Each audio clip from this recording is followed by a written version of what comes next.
Committee on Oversight and Government Reform will come to order. As a reminder, pursuant to Committee Rule 5B and House Rule 11-2H4, the Chair announces he may postpone further proceedings today on any question of approving any measure or matter or adopting an amendment on which a recorded vote or the yeas and nays are ordered. Without objection, the Chair is authorized to declare a recess at any time. Our first item for consideration is H.R. 1293. To amend Title V United States Code to require that the Office of Personnel Management submit an annual report to Congress relating to the use of official time by Federal employees. The Clerk will designate the bill. H.R. 1293 to amend Title V United States Code to require that the Office of Personnel Management submit an annual report to Congress relating to the use of official time by Federal employees.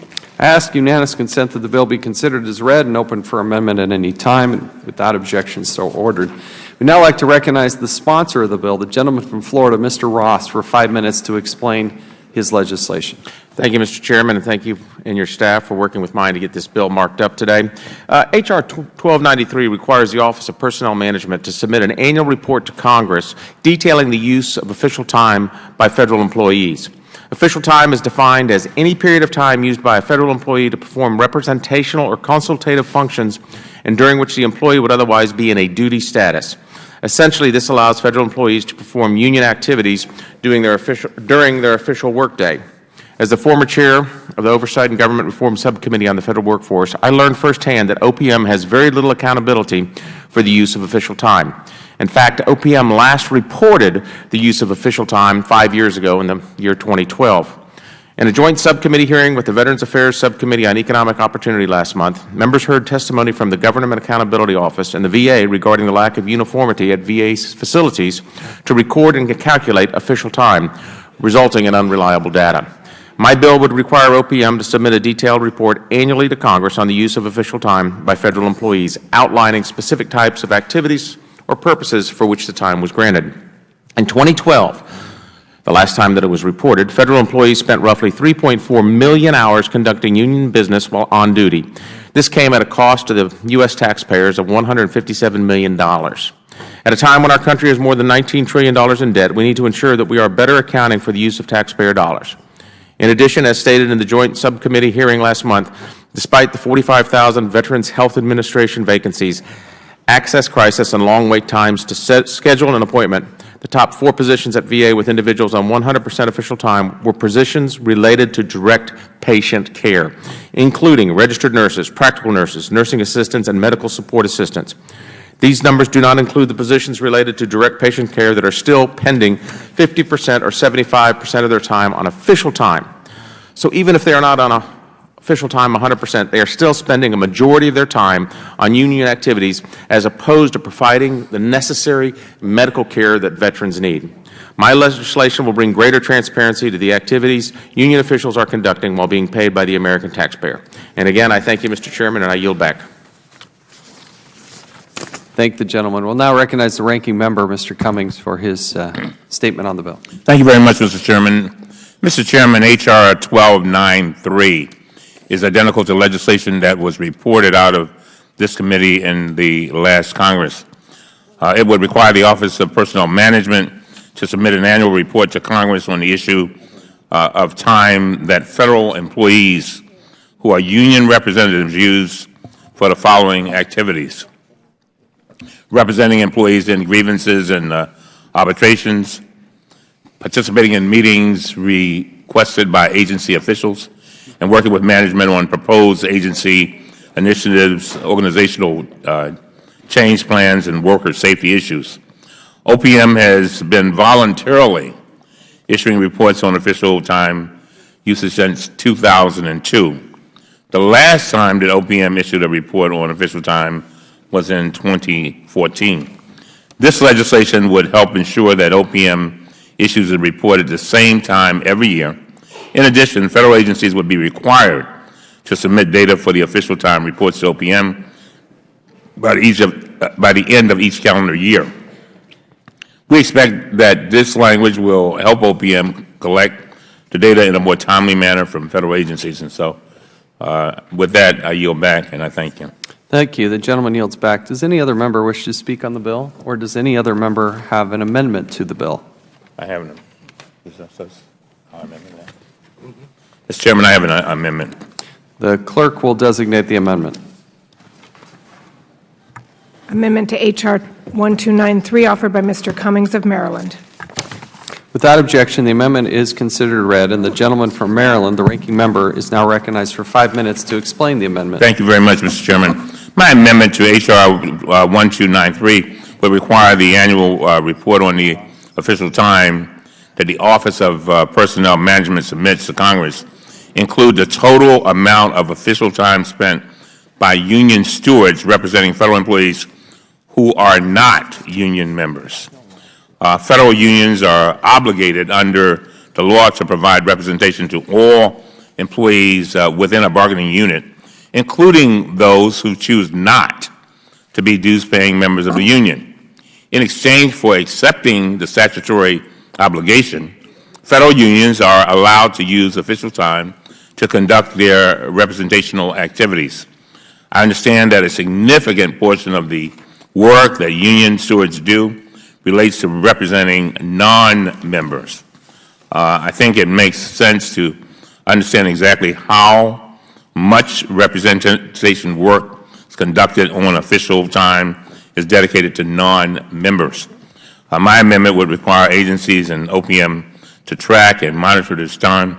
I ask that my colleagues join me in supporting this common sense amendment that I think actually makes the bill better. And with that, I yield back. Gentleman yields back. We'll recognize the gentleman from Florida, Mr. Ross, for 5 minutes.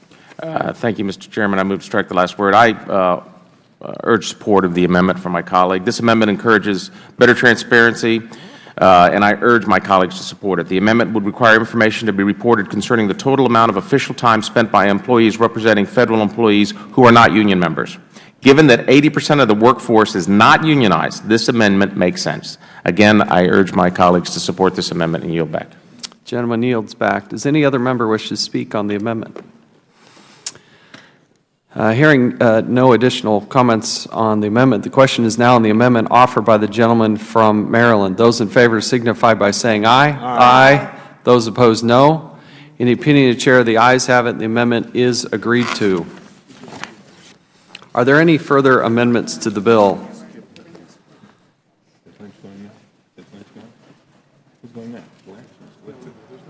Okay. If there are no more amendments, the question is now on the adoption and favorably reporting H.R. 1293 as amended to the House of Representatives. Those in favor signify by saying aye. Aye. Those opposed, no. In the opinion of the Chair, the ayes have it. The bill is ordered favorably reported.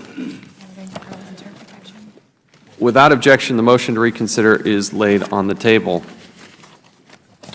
We're now going to move ahead to H.R. 653 for its consideration, the Federal Intern Protection Act of 2017. The clerk will designate the bill.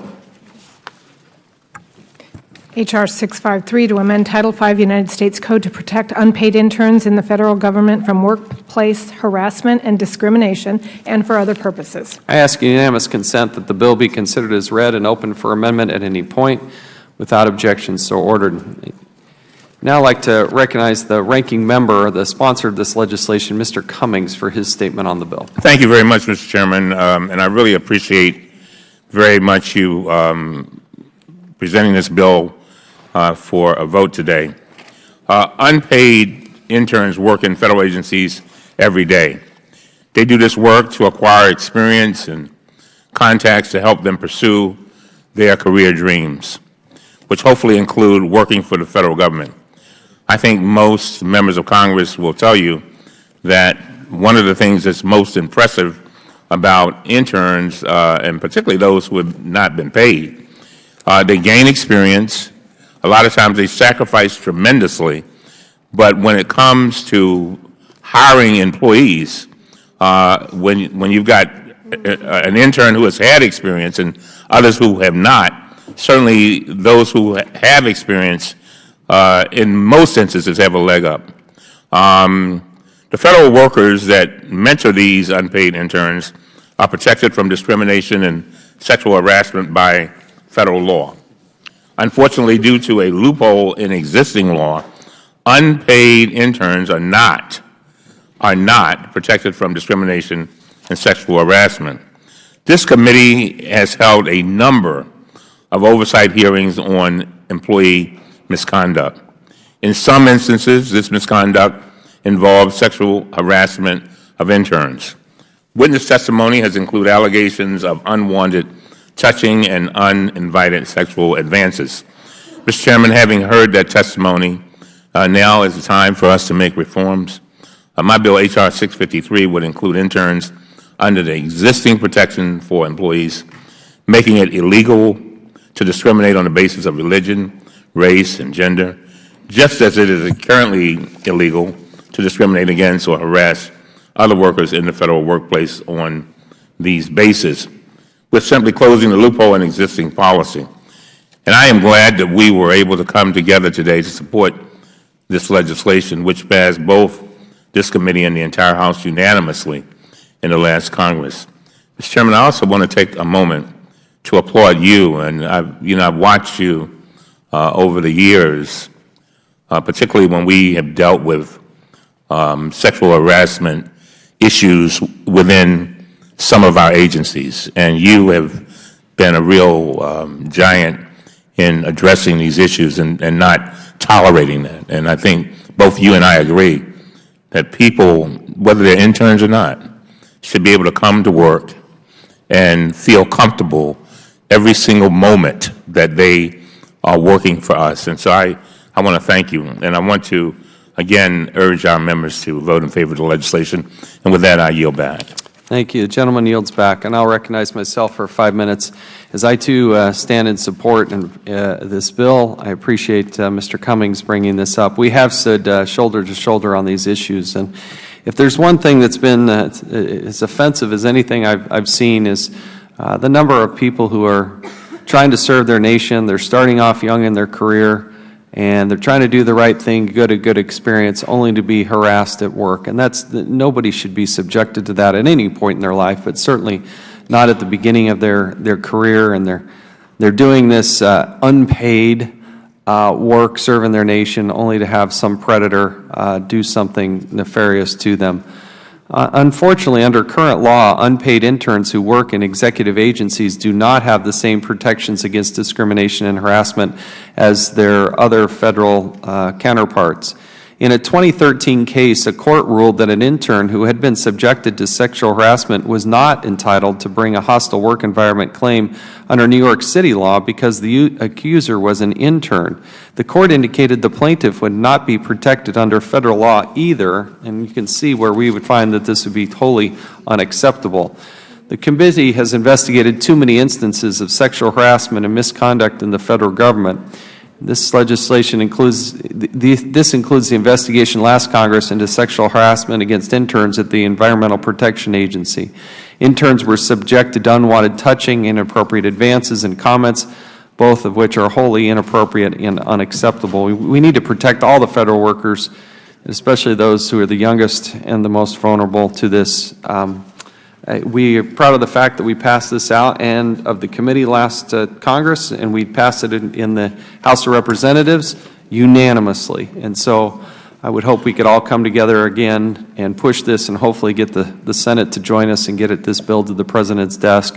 I thank Mr. Cummings and also Eleanor Holmes Norton from the district for her leadership on this issue as well and pushing this forward in a good bipartisan way. I urge its adoption and support. And with that, I'll yield back. Does any other member wish to be heard on the bill? Gentlewoman from the District of Columbia, Ms. Norton, is recognized for 5 minutes. Mr. Chairman, I appreciate your kind words. I appreciate your work and the work of our ranking members. The reason I think interns were not always included is that we're not always ubiquitous. Now most of our offices couldn't run without interns. So we use them virtually as federal employees. We ought to treat them as federal employees. So I very much appreciate, Mr. Chairman, you're moving this bill along. Yield back. Gentlewoman yields back. Does any other member wish to speak on the bill? Does any member have an amendment to the bill? If there are none, the question is now on the adoption of and favorably reporting H.R. 653 to the House of Representatives. All those in favor signify by saying aye. Aye. Aye. Those opposed, no. In the opinion of the Chair, the ayes have it. The bill is ordered favorably reported. We're going to now move ahead to, actually, we're going to move to House Resolution 38. We're having to, we had talked about, the next on the agenda was going to be Mr. Meadows' bill. He's not here yet. He has another obligation that he told me about, and he will be back, and we do intend to come back to that bill. But let's go now to House Resolution 38, expressing the sense of the House of Representatives that offices attached to the seat of government should not be required to exercise their offices in the District of Columbia. The clerk will designate the resolution. House Resolution 38, expressing the sense of the House of Representatives that offices attached to the seat of government should not be required to exercise their offices in the District of Columbia. I ask unanimous consent that the resolution be considered as read and open for amendment at any point. Without objection, so ordered. Now I'd like to recognize myself for a statement on the bill. And let me turn to. I do appreciate the help and support and the co-sponsors that have joined me here from our committee, Mr. DeSantis and Mr. Sanford of South Carolina. For far too long, a significant portion of the benefits associated with the location of the federal agencies, stable jobs, increased economic activity, have been concentrated in a single geographic and metropolitan area. The District of Columbia and its associated metropolitan area account for roughly 15% of the more than 1.8 million federal jobs nationwide. The district alone has more than 7% of the total federal workforce, ranking only behind Virginia and then California. Federal jobs centered in the district are also among the most highly paid in the country, with these employees earning roughly 26% more than other similar federal jobs or federal employees. The concentration of federal agency also creates indirect benefits that could benefit other states and cities. For example, the district benefits from the jobs brought in by contractors that work for and with the federal government. These two sources of steady, well-paying employment can help drive economic development. The Washington metropolitan area has one of the lowest unemployment unemployment rates, and we see in the district and its metropolitan area the economic development associated with this strong thing. There's nothing opposed to having the economic development and growth in Washington, D.C., but I do believe conceptually and in my heart that if you want a government that's reflective of the people, they need to be closer to the people.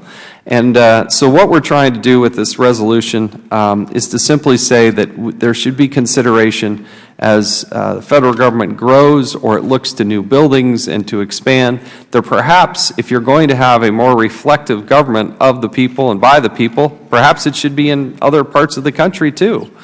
What would we look like if the Department of Agriculture was maybe based in Oklahoma? What if we had a Department of the Interior that was based in Utah or Colorado? What if the Department of Transportation was based in Los Angeles, for instance, or Health and Human Services that might be in Atlanta? There are places other than just Washington, D.C., to house these government agencies. I can see where the security apparatus is probably best centralized here in the Washington, D.C., between Homeland Security, the Department of Justice, the Pentagon. I can understand that. But some of these other departments and agencies can be better reflection of our country by having them based in other places. And I understand that cabinet secretaries and the highest levels of people within the government that have a need to interact regularly with the OMB or with the White House would need to be housed here. But with nearly 2 million federal employees, perhaps we can also take time to see if they would be better dispersed around the headquarters around the country. That's why I introduced House Resolution 38 to ensure that agencies can better carry out their missions while also helping spread the economic development benefits across the country. And with that, I will yield back and will now recognize the gentlewoman from the district, Ms. Norton, for 5 minutes. Mr. Chairman, I have worked with you for some time. I must say I am surprised that the chairman of any committee would offer a resolution of this kind. I can understand a freshman coming forward with such a resolution, but this resolution borders on the frivolous and laughable. I'm sorry, everybody. The framers decided that just like every other part of the world, there would be a capital, and in the capital would be located the major agencies that run your government. This resolution, Mr. Chairman, is unwarranted, and frankly, it is gratuitous and punitive. It does not rise to the level of your chairmanship. Of course, if it were more than a resolution, and that's why I regard it as gratuitous, why would the chairman of the committee, this doesn't come from some member of the committee, want to express the view that the agencies ought to move all out of the nation's capital? What in the world inspired such an idea? Of course, if it were a bill, it could never, of course, be a bill. That's why it comes in the form of a resolution. It would have devastating impacts on the federal government, on the capital of the United States, and on the national capital region. Your resolution flies in the face of federal statutory requirements that executive departments are to be located in the District of Columbia unless a statutory waiver of the requirement has been established. It also disregards the fact that most federal offices are located outside of the District of Columbia. They're located in the region and in other parts of the country, making this a direct assault on, of course, not only the District of Columbia, but other parts of our region. The resolution also fails to consider that 85% of federal employees are already located outside of the Washington, D.C. area. Most of them already in Utah, Mr. Chairman, and in other states of the Union. H.Res. 38 fails to address the high costs. And at the moment when the Affordable, when the Health Care Act is going through here, let's look at the high costs associated with relocations contemplated in this resolution. On my other committee, the House Transportation Infrastructure Committee, I've devoted considerable time to cabinet-level executive agencies, and of course, we built agencies all through the District of Columbia and the region. We've invested through that committee, which is part of transportation infrastructure, already billions of dollars in the Washington metropolitan area, including the WMATA, the Washington Metropolitan Transportation Authority. Moving federal agencies out of the district would mean that the federal government has already wasted a lot of money. For example, in the far southeast section of the District of Columbia, we are now in the midst of constructing of the largest federal construction in the United States of America, the Homeland Security construction, located here because it's a cabinet-level agency on the old St. Elizabeth's campus. What is this foolishness about? Why are we wasting our time when we have so many matters before us today? My Republican colleagues and I on that committee on oversight have been keeping costs low, and we've been building while keeping them low. If H.Res. 38 does not address the effects of relocations of federal agencies on the operations of the federal government, it should. Most agency heads need to meet consistently with their oversight committees, the OMB, making proximity necessary. That's why every capital has its agencies in the capital. Federal agencies have been located in the city since the early 1800s, but it took 200 years for our city to reach our current economic state. I would also like to remind the Chairman that D.C. already bears certain costs associated with so many federal agencies, federal officials, and international leaders, and are not reimbursed for those costs.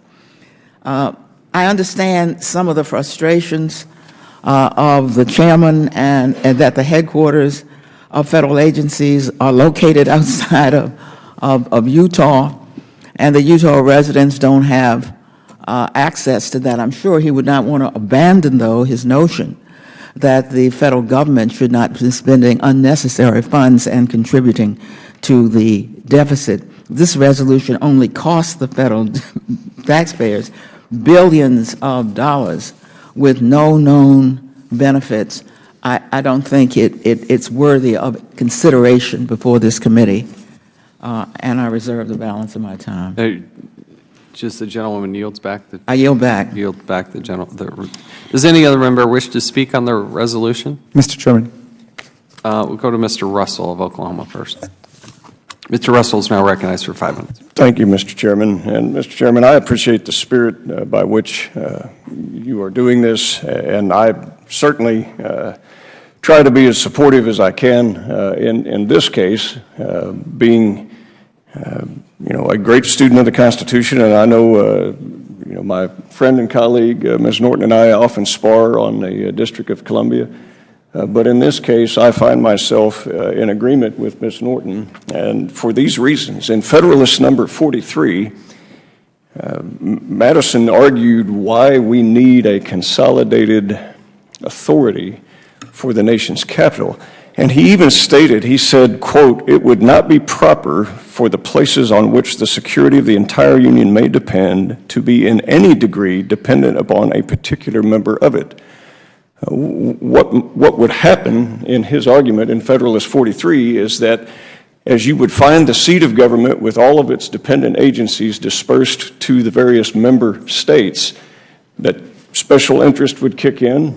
You would have a dispersion of power. You would have people trying to curtail that. You would have people trying to control that. And he felt, not only based upon some security concerns with a rebellion that happened, although it was suppressed in Philadelphia, and the need to create the District of Columbia, but he was also concerned that in the future, that as they form the nation's capital, that the Union should have control over its own capital and it not have its arms and seats of government dispersed among the member states. He also cites dangers when that dispersion took place, and he talks about Philip of Macedon and others in Greece as they dispersed power out into the various cities within ancient Greece. He speaks of German free city-states as they would disperse power and how it resulted in conflict. And then if you look at it from a practical standpoint, we all do a lot of traveling, and we come from many places around the country, and we come here. You have 176 embassies in this city. They deal with agriculture, they deal with trade, they deal with all of these things, and they can do so with the arms of government right here in the District of Columbia. Is it really a cost saving when now we would relocate the infrastructure and we would send it, say even to Oklahoma? Yes, we do grow things there agriculturally, but the amount of travel, the amount of infrastructure, the billions of dollars that we would have, sure, people would love to get those projects in their state, and we would see pork fights on a scale that maybe we've never seen before. I do believe that the motivations of this are genuine, and I do believe that it is to realize actual cost saving. I do not see that the saving long-term would be there, and I see in terms of the function of the federal interest to the federal government, certainly upholding the rights of the states under the 10th Amendment, but the federal government is entitled to its own capital, and it's entitled to have that control and efficiency within the capital. Is it expensive? Is the cost of living expensive? Can we get better bargains, better deals? Let's focus on those issues, if those are the issues, and let's try to make it more efficient and more cost effective.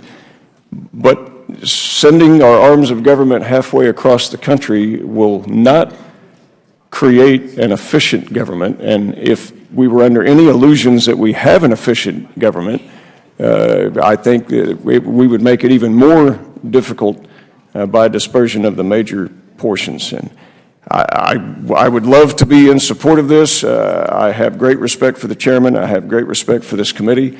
But I also have great respect for James Madison and the Federalist Papers and the Constitution under Article 1, Section 8. I believe that the chairman also possesses these great sincere beliefs and motivations, and we will perhaps have a disagreement on the interpretations of that, but it is for those reasons that I do not think it would be a good idea to send the various agencies that are consolidated here to various states around the country. And with that, Mr. Chairman, I would yield back my time. Gentleman yields back. Does any other member? Mr. Raskin of Maryland is now recognized for 5 minutes. Move to strike the last word. Thank you very much, Mr. Chairman. I'd like to associate myself very strongly with the comments of Mr. Russell and also of Ms. Norton. I would start by echoing the Congressman from Oklahoma's point about the constitutional design. It's built into the Constitution that we will have a seat of government under Article 1, Section 8, Clause 17, and also in the First Amendment that the people would have a right to petition for redress of grievances and would have a place to come to. If we disperse the entire federal government, or Congress for that matter, to every state and we just pursue our business by internet, there would not be a place where people come together to talk, to meet, to learn from each other, to try to persuade and be reasonable and to teach other people and to learn from other people's points of view. And so I would, want to lend my support very strongly to the constitutional argument advanced by Mr. Russell. I also wanted to echo the thoughts of Congresswoman Norton because I experience a little bit of cognitive dissonance when I read the resolution, Mr. Chairman. Over the last several weeks, we've entertained proposals and discussion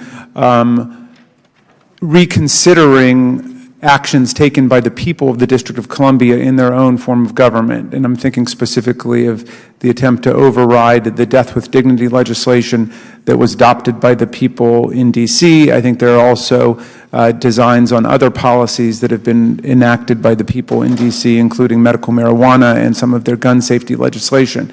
The rhetoric deployed to override the decisions of the local population has been almost exclusively that of this being America's city, the idea that this District of Columbia belongs to all of America, and therefore there's a constitutional privilege or even responsibility attached to Congress to superintend the local legislative decision-making.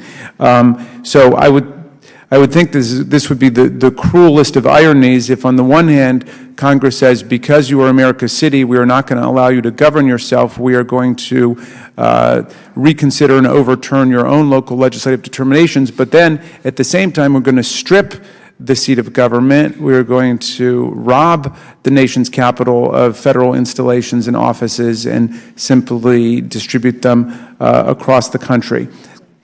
Now, of course, as Congresswoman Norton says, there are federal employees all over America. There are federal installations and offices all over America. My district is home to the NIH, to the NIMH in Rockville and Bethesda, the Consumer Product Safety Commission, the Environmental Protection Agency, the Food and Drug Administration, and at least until it gets shut down, the Election Assistance Commission is also in my district in Maryland. And I think that all of our districts are home to various kinds of federal departments and offices. So I'm not quite sure what the import of the resolution is, but it does strike me as, at the very least, paradoxical that on the one hand, Congress would be trying to shorten the leash and tighten the reins on local government in D.C. while it tries to strip the nation's capital of essential federal functions and installations that were the original constitutional design. With that, I yield back, Mr. Chairman. Would you yield? Yes, I would. I'd happily yield. I thank my friend from Maryland. I really appreciate the comments of our colleague from Oklahoma. I know it's not easy when there's a resolution sponsored by the chairman to bucket. To me, in addition to the Federalist Papers Mr. Russell cited, this is about sacred ground. Washington, D.C. is where Madison tried to fight off the British in the War of 1812. Washington, D.C. is where Union and Confederate blood was spilled, and Abraham Lincoln issued the Emancipation Proclamation. America's capital is iconic. America's capital is a beacon around the world. And I think maybe it makes for good politics back home for some. But as Americans, as U.S. congressmen, I think we have to reaffirm the seat of government and its iconic status not only among our countrymen, but as a beacon of freedom around the world. I oppose the resolution. Thank the gentleman. Is the gentleman from Maryland yield back? Yes, I do, Mr. Chairman. Okay, gentleman yields back. We'll now recognize the gentleman from Iowa, Mr. Blum, who I believe has an amendment at the desk. Thank you, Mr. Chairman. I do have an amendment at the desk. The clerk will designate the amendment. Amendment to House Resolution 38, offered by Mr. Blum of Iowa. Without objection, the amendment is considered as read, and the gentleman from Iowa is recognized for 5 minutes to explain the amendment. This is a very simple amendment, Mr. Chairman. It changes the word should to may with regard to agencies relocating to clarify that agency relocation should be based on a case-by-case determination, and also inserts the requirement that agencies conduct an analysis of the costs associated with relocating outside of the district. This bill, this amendment, I support for a couple of reasons. Number one, to ensure that agencies are more closely located to those individuals and to those businesses that are impacted by their decisions, impacted by their regulations. Washington, D.C. is often described as 68 square miles surrounded by reality. Surrounded by reality. For example, the USDA is located in Washington, D.C. Most of its decisions impact farmers. Now, I've been in Washington, this is my third year. I've yet to see a cow or a hog in Washington, D.C., or a corn plant or a soybean plant in Washington, D.C. Seems to me the USDA should be located somewhere in the Midwest. Number two, to help save taxpayer dollars by reducing agency costs. We all know that Washington, D.C. is one of the highest costs of living in the United States. And if we relocated, for example, the USDA to Iowa or to the Midwest, there is no doubt we could save on personnel costs. Over the long run, these costs would be substantial. In order to achieve the second goal of saving costs, it's important to make sure that agencies consider the cost of relocating when they're looking at relocation options. Requiring the agencies to conduct a cost-benefit analysis prior to selecting a relocation site will help to secure future cost savings from moving out of the district. This amendment will do exactly that. When an agency locating outside the district would achieve greater financial savings than being here, relocation would be a good option. Sometimes that may not be the case. It may be in the best interest of the American people to have certain agencies located here, such as, a couple come to mind, anything to do with national security or national defense probably does benefit from being in a central location here in the district. This amendment clarifies that Congress recognizes that relocation of agencies should be determined on a case-by-case basis. My constituents, Mr. Chairman, back in Iowa often ask me, why do you need to go to Washington, D.C. every week? And typically they answer their own question by asking another question. They say, is that where the lobbyists are? You know, is that where the special interests are? Is that where the money is? Is that why you're all in the same location? These are great questions. They're great questions, and oftentimes I find myself agreeing with my constituents. That's probably why we need to go there every week. I think we could lessen the influence of outside money, lessen the influence of outside lobbyists if we decentralized parts of our federal government. For these reasons, Mr. Chairman, I urge my colleagues to support this amendment. I yield back my time. The gentleman will yield to me prior to yielding back. Yes, absolutely. I agree with the amendment. I support the amendment. That is the whole idea. If you're not going to also be saving money, this is a resolution. It's a sense of Congress that this is the direction we should be going. I think the idea that you can save money, be closer to the people, be more reflective of the people is the whole concept. So I appreciate you offering this amendment, and I support the amendment. I yield back, and I assume that the gentleman yields back as well. I yield back as well. Gentleman yields back. We'll now recognize the gentlewoman from the District of Columbia, Ms. Norton. Well, I was a little surprised Sorry. that my friend from Iowa, Mr. Blum, would weigh in. I want to say to him, I appreciate that he would change should to may. That I don't know if he's tipping his hat to the cost, to this deficit enhancing resolution.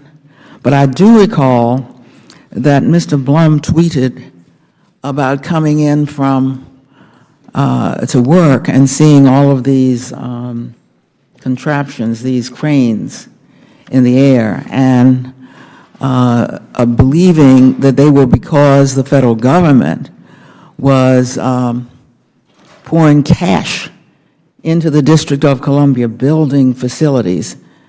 On that, I had to set the record straight and to indicate that not one crane in the Southwest, where all of that building is going on pursuant to my bill, by the way, not one crane is building a federal facility.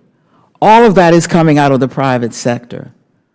What it seems to me is not understood by the chairman who authored this resolution is how much of the nation's capital flourishes because of the private sector. The same is true of the Southeast Federal Center, which is a new area of the District of Columbia on the river. And the reason it's, of course, so attractive to the private sector is it is on the river. We do have some natural reasons.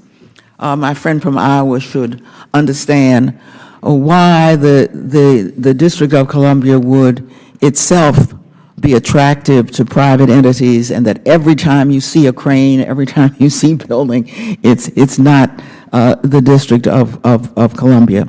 So, I look at what our agenda is today, and I have to say I'm flummoxed. I'm stunned that this resolution would find its way to an agenda of the Congress of the United States. Mr. Chairman, and I have certainly respected you. I continue to respect you, but it is out of character for you yourself to sponsor such a frivolous resolution. Would my colleague yield? I'll be glad to yield. I thank my colleague. I must say, the amendment offered by our friend from Iowa and the rationale he gives for it is, to me, astonishing. I mean, maybe the caption on this should be, "Give me cows." We don't see cows anymore in Washington, D.C., so therefore, the Department of Agriculture ought to be moved. Will the gentleman yield? Well, actually, We do see a lot of bull here, maybe not a lot of cows. the gentleman did not yield. Claim your time. But this is astonishing that we're going to play games with the capital of the United States to make points back home because some constituents wonder why you fly to Washington, the nation's capital. Most constituents I know understand why we come here. It's the capital. And, maybe we should take the show on the road and educate the folks who are puzzled by that. One runs for office promising to come and serve here. Maybe what we should do is just be honest and make the government an itinerant road show. We'll go in the 6 months here, 6 months there. So maybe we'll spend 6 months in Salt Lake City and another 6 months in Cedar Rapids, and who knows. And for that matter, if the bottom line is going to be cost, is it cheaper? Well, it's always going to be cheaper. We can always find a place that's cheaper. So maybe there's good swampland in Louisiana that would really be suitable for removing the capital of the United States from here to there, because it will be cheaper. I don't understand why I agree with my friend, Ms. Norton. I think we're spending a lot of time on something that's really not worthy of this committee. Maybe it's a political statement, and maybe it makes some people's heart beat fast, but we're about the people's business. All of us ran for this office knowing, and our citizens knowing, why we came here and that we would come here to do the people's business. So I urge that we defeat this resolution and get on with the people's business.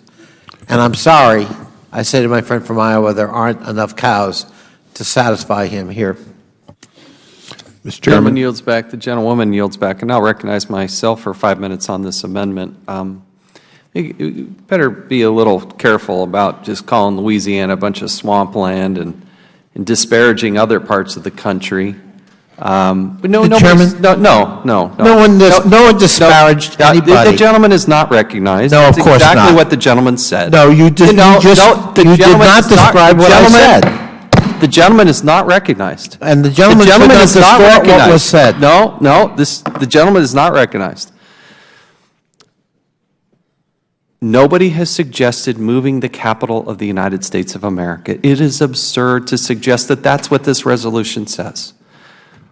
Let's look at, I was elected at the same time that President Obama was elected, 2008, sworn in 2009.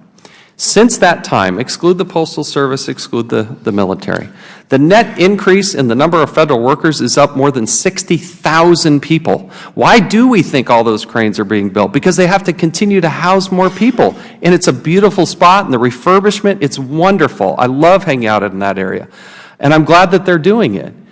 But the federal government notoriously has added by tens of thousands of people, more and more and more and more and more. And as its growth and expansion is hard to consume in the city, it's one of the worst places to try to transport. You try to drive in the city, it's very, very difficult. Despite the efforts and the billions of dollars that are going into the mass transportation system, and which this committee spends a lot of time working on, the airport is difficult. All we're suggesting is, with this amendment, let's do a cost-benefit analysis. Let's see if it's less expensive.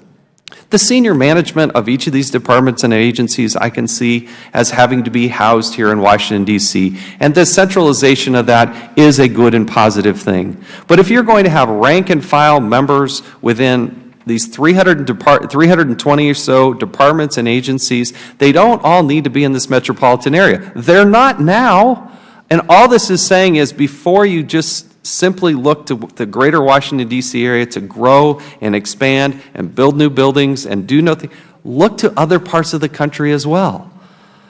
That's all that we're suggesting there. And that's, if the gentleman wants to vote against it because this is his home district, I totally understand that. But for those of us that want our government to be more reflective of the people, I think you're going to get a different result when those employees actually live in those areas. That's just, I just believe that as a concept. And that's why I introduced the resolution, nothing more than that. And with that, I will yield back. Does any other member wish to be heard on? The gentleman from Virginia is now recognized for 5 minutes. I thank the Chair. I'm always disappointed when remarks are distorted. The point here isn't to defend one's home district. The point I made, in associating myself with Mr. Russell from Oklahoma, is this goes back to the founders.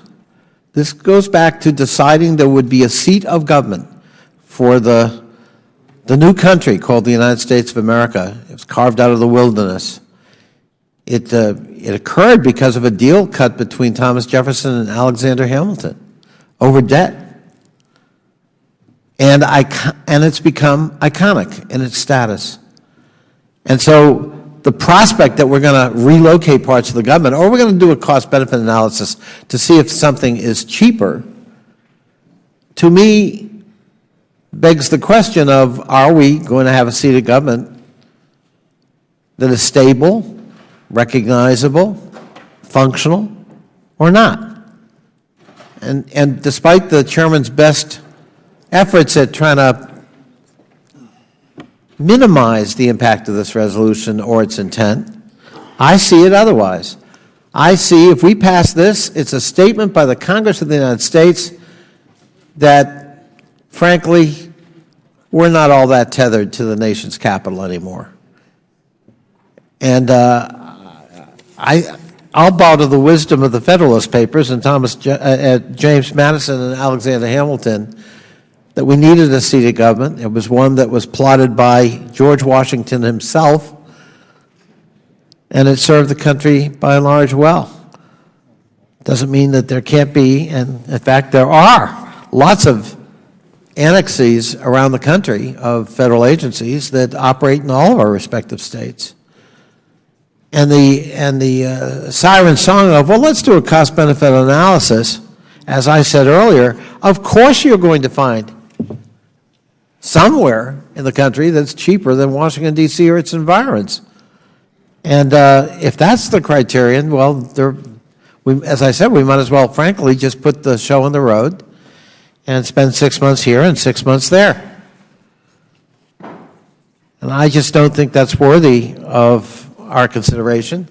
I think it sends the wrong signal to our countrymen about the stability of this government and its location here in Washington, D.C. I think we ought to get on with more serious business, and I am sad that we're going to have a vote that obviously is going to pass that sends a symbolic message that I think is a very unwanted one, and one that does not rise to the level of seriousness, of purpose, and gravity that I think this committee ought to rise to, and sometimes does.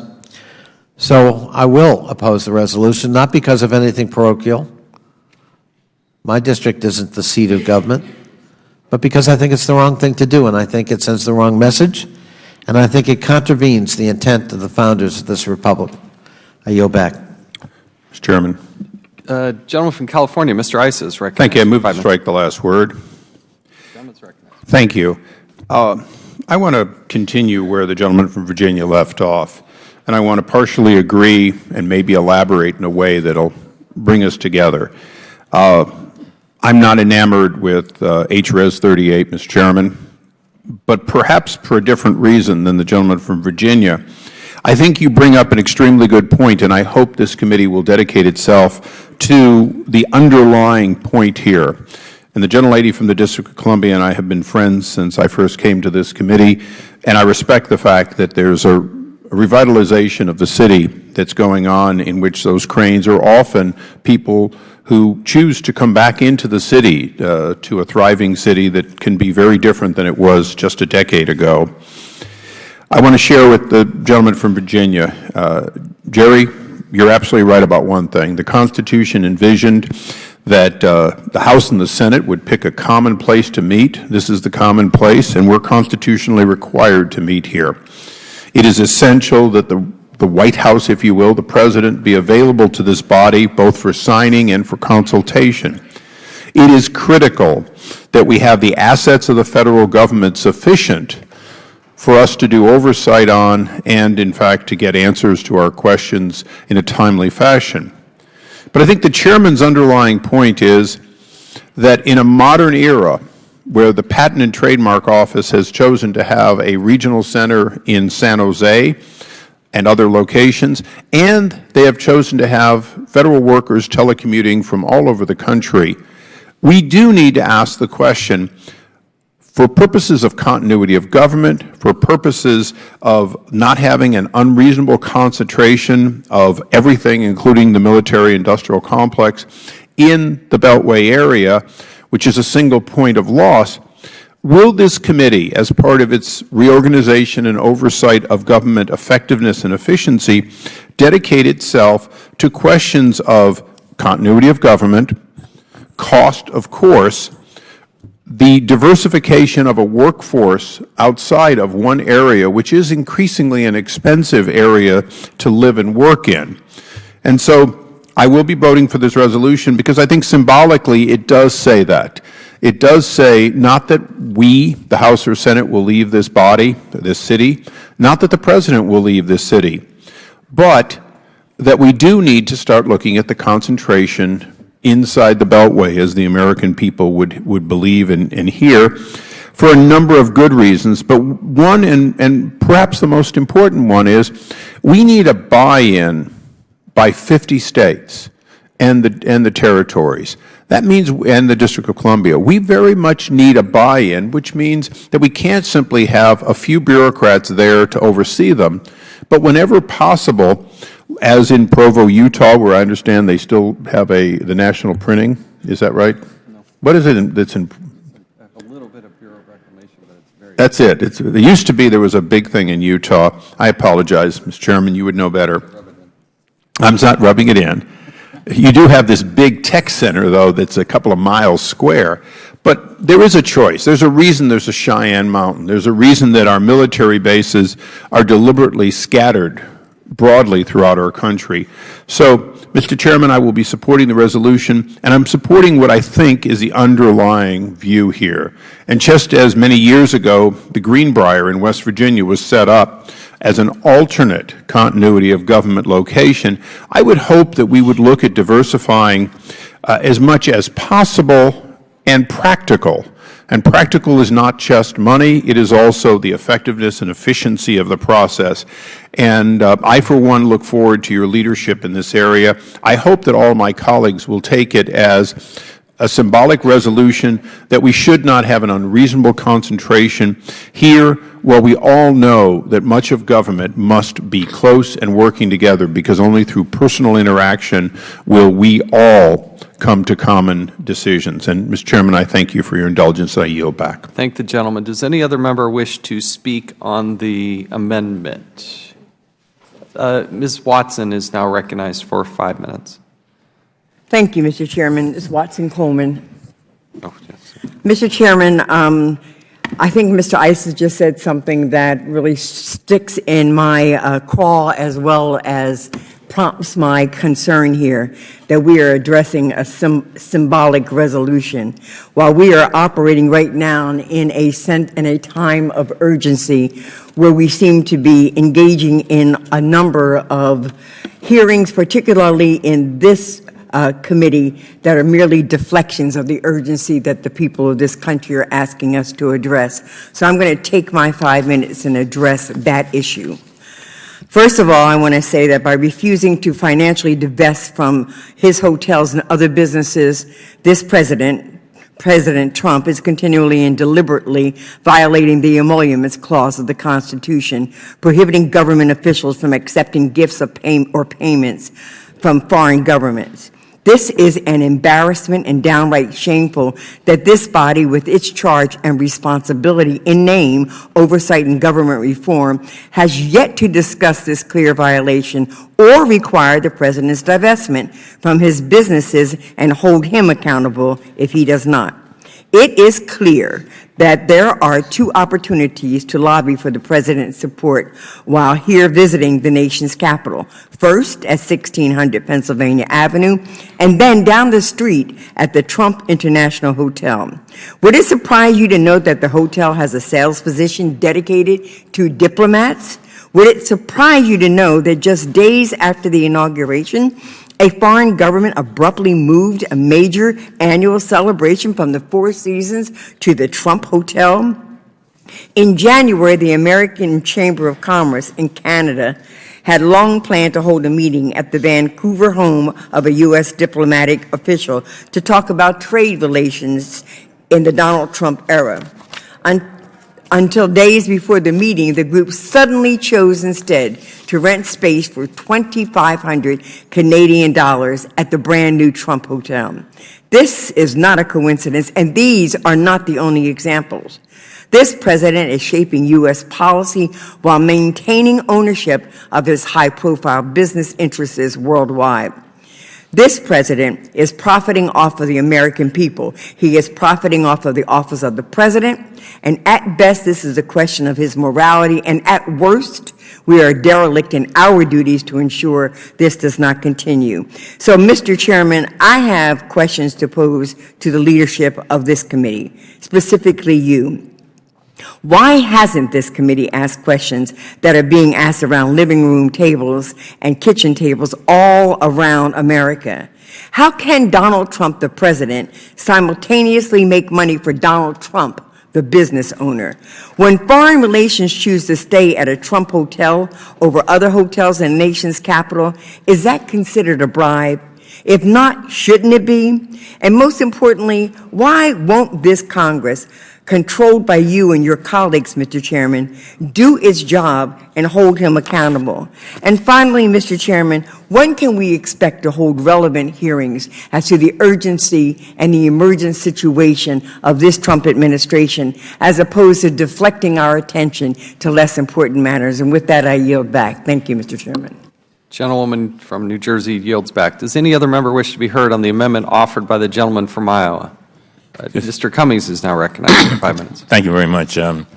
Chairman, as I've listened to this discussion, I just want to interject one thing. I want to associate myself with the comments of Mr. Raskin and certainly of my colleague, Ms. Norton. But one of the things, I guess I have a history with this city, and it goes way back to college. And I remember as a student at Howard University back from 1969 to 1973. I used to ride through the district, and on Ms. Norton on 13th Street, where they had the circle, all these houses were abandoned. I remember just riding through there and saying every square inch of D.C. should be invaluable. And to the credit of D.C. government and working with the federal government in many instances, and Ms. Norton certainly has been a person who has pushed for development and to make sure that this city is all that it could be. I mean, we have seen just phenomenal growth, and it makes me feel very proud to be a part of this city because I spend a lot of the time here, as we all do. And, Mr. Chairman, I can understand, you were talking about traffic jams, and you were kind enough to take me to Utah, and I enjoyed it. But Utah has a lot of open roads, and it's not D.C., that's for sure. And it's a wonderful place, wonderful place. But my point is that you're not going to have the traffic situation probably in Utah like you'd have here. I just think we need to be careful. We have something that is working very well, and I have not seen. I mean, most of us, when I hear President Trump talk about our urban areas, he obviously is not talking about D.C., the District of Columbia, because this is one area that is thriving and it's doing extremely well, and and I think we ought to be applauding that as opposed to questioning, well, where are these people coming from? They're coming here because they want to live in an environment where and all you got to do is ask them. They'll tell you they love the cultural activities. They'll tell you that they like the idea that there's so many areas that they can raise their families in, so many areas that they can do things that they don't have to drive far. One lady described me as it's almost like a little New York, where there's so many things to do. People are looking for quality of life things. People want to be where the action is, where there's vibrancy. I remember a time when 14th and U, when you go to 14th and U and you would you couldn't imagine any kind of diversity being in that area. And now you go there on Friday nights or Saturday night, you can hardly get a block or two without seeing a very diverse population having a good time. And I understand the desire of members to want to see federal agencies in their various districts. I have the Social Security Administration, and it's quite a few employees there. But at the same time, I think I don't want to lose sight of the idea that the district has come a long way. And I tell you, the idea, every time I come from Baltimore, which is just about every morning, and I'm looking at the cranes, I literally count the cranes. And I've also have had an opportunity to talk to some of the development people in the District of Columbia, and Ms. Holmes Norton is absolutely right. There are a lot of private folks who, most of them, are coming in saying, we want to be in a place that is growing, where we have the millennials coming in, and that says a lot in and of itself. have a high number of millennials and people, but I think we ought to be about the business of applauding that as opposed to saying, you know, maybe they got too much. Well, you know, I want the District of Columbia to be the center of our government as it was meant to be. And with that, I'll yield back. Gentleman yields back. Now recognize the gentleman from Alabama, Mr. Palmer. Thank you, Mr. Chairman. I'll yield my time to the chairman. Thank you. I wanted to make just a couple last points here. I've enjoyed this city. I have fun in this city. My family enjoys this city. It is a wonderful place to live. But let's also recognize that in 2016, federal employees in the D.C. metro area received a 24.78% premiums in salary over the federal pay. In order to survive and thrive and have a good quality of life in the city, it is very expensive. According to the 2010 census, 11 of the 20 richest United States counties in the United States, including the 3 richest counties, are in the D.C. metro area. Because the government is spending literally trillions of dollars, there is a massive economic benefit to the city. I think the rest of the country is looking at that economic benefit and saying, why are our local people and the people that live here, why aren't they more of a participant in that? And again, I think the senior management, the various departments and agencies hosted here, the security apparatus seated here seems wholly appropriate. But rank and file members who are out there doing the work that are supposed to be in the various agencies, whether it's transportation or health and human services or the ag department or the interior department, a really hard time. And it's very expensive for people who have interest. Our state of Utah, nearly 70% of our land is owned by the federal and state government. And it's Utahns that have to come here all the time. It's very expensive. I have a county, San Juan County. It's in the midst of a host of very difficult land decisions. It's almost the size of New Jersey. 92% of it is owned by the federal government. And they've got to come here to Washington, D.C. on a regular basis just to try to say, please don't do this, please don't do that, please don't. You don't understand. You've never. And when they come here and they meet, more often than not, they meet with somebody who's never been there. And they're making decisions about their quality of life and what they're going to be able to do with their land and their cattle and their access. And that's very difficult. And it's very hard for them to understand why some desk jockey in Washington, D.C. gets to make decisions about things that are right in their own backyard. I'm just trying to find a bit more of a balance. There should be a cost analysis. There should be heavily weighted. We need to make sure that we're not doing something just as a snap decision. It's just, I understand that people will be opposed to it, but I also understand there's a lot of people that are for it and would like to see more diversity in their government by having it more dispersed throughout the nation. And that's the spirit in which I introduced this, and I do think it will save a great deal amount of money. And I yield back to the gentleman from Alabama. I yield back. Gentleman yields back. Any other discussion? We're still on the amendment offered by Mr. Blum. Is any other amendment or any other questions on the amendment? Or any other comments, I should say. So the question is, hearing none, if the question is now on the amendment offered by the gentleman from Iowa, Mr. Blum. All those in favor signify by saying aye. Aye. Those opposed, no. In the opinion of the chair, the ayes have it. The amendment is agreed to. Are there any other amendments? The gentlewoman from the District of Columbia, Ms. Norton. Mr. Chairman, I have an amendment at the desk. The clerk will designate the amendment. Amendment to House Resolution 38, offered by Ms. Norton of the District of Columbia. Without objection, the amendment is considered read, and the gentlewoman from the District of Columbia is recognized for 5 minutes to explain the amendment.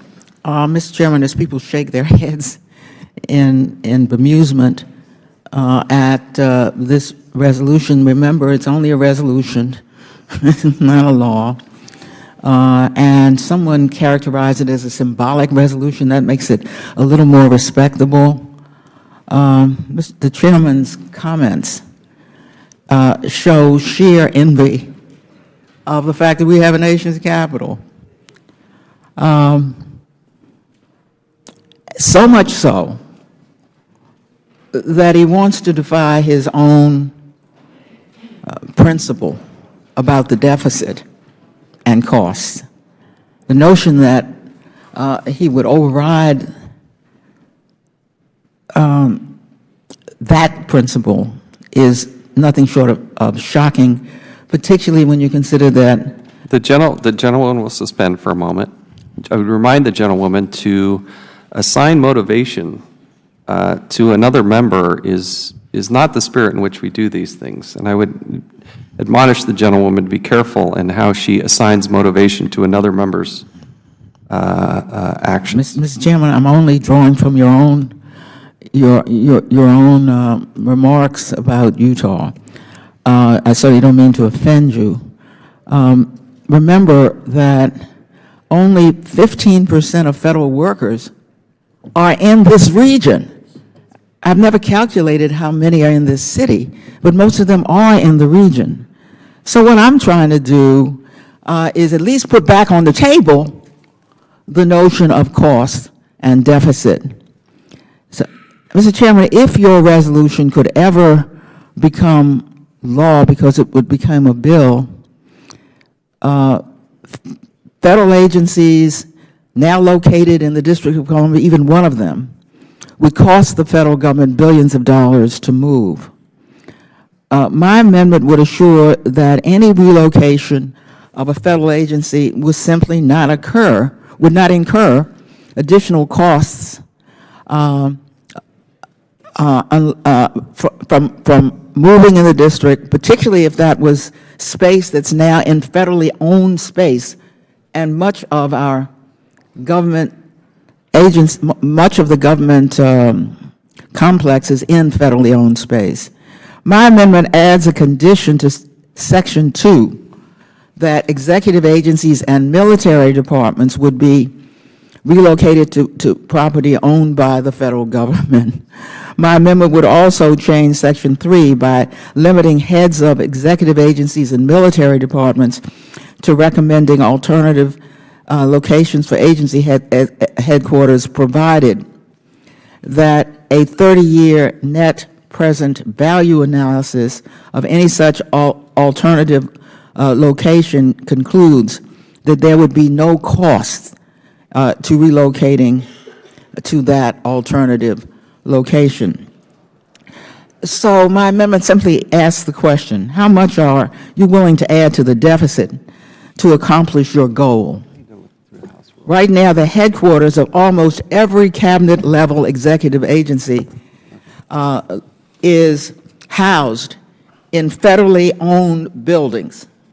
You'd have to build for them or do something that the Constitution does not contemplate, rent space for them, which costs more expensive than owned space. The National Capital Region has over 100 million square feet of federal workspace. The portfolio contains 42 million square feet of owned space and 58 million square feet of leased space. If even 10% of this space were to be moved, it would cost billions of dollars that I can't even begin to calculate now. Federally owned space is cheaper to the American taxpayer, of course, than leases in any case. To acquire new land and land plus new facilities across the country can cost the federal government $450 to $500 per square foot. This does not include the cost of moving employees, their families, and their belongings to other parts of the country. To date, the Office of Management and Budget has applied a 30-year net present value analysis when it determines whether it is cost-effective for a federal agency to leave its space. My amendment would require such an analysis in this case as well. I continue to oppose the resolution It would be, of course, empty-headed to ignore the costs associated with carrying out the intent of the resolution, and I urge adoption of my amendment. Thank the gentleman. Will now recognize myself for 5 minutes. I stand in opposition to the amendment. I think it would overly constrain the choices that the federal agency have when seeking to move outside of the district or the greater Washington, D.C. area. Requiring agencies to move only to existing federal property would undermine the purpose of the bill, which is to find low-cost alternatives to the D.C. office space. The federal government does lease quite a bit of space, and so to say that it had to be, the property had to be owned by the federal government, I think would be counter to what the overall resolution is trying to say, and therefore I stand in opposition, and with that I yield back. Recognize the Ranking Member, Mr. Cummings. Thank you very much, Mr. Chairman. The amendment offered by Ms. Holmes Norton from the District of Columbia would ensure that the sense of the House is that no agency should be relocated outside of D.C. unless a 30-year net present value analysis concludes that there would be no cost associated with the relocation. I supported this amendment because I don't believe that the taxpayer should spend one dime to relocate an agency outside of the district. The gentlelady's amendment would also ensure that agencies relocated away from the District of Columbia be moved to property already owned by the federal government. I believe the government should not be purchasing new property for the purpose of moving agencies away from D.C., so I support the addition of this requirement. Continue to believe that H.Res. 38 should be rejected, but I support the improvements sought by the gentlelady and urge all members to support this amendment. Would the gentleman yield? Of course, I yield to the gentleman. I thank my friend. I wonder, is it not true, Mr. Cummings, that when we did the BRAC process, the base realignment and closure process, the ostensible purpose was not only efficiency but cost savings? Is that not correct? Reclaiming my time, yes, I yield to the gentleman. I thank my friend. And is it not true that after the largest base realignment and closure process, which was the last round, as a matter of fact, we not only did not save money, we actually spent money because we had to, in the closure and realignment, we actually had to build a lot of new facilities that didn't exist.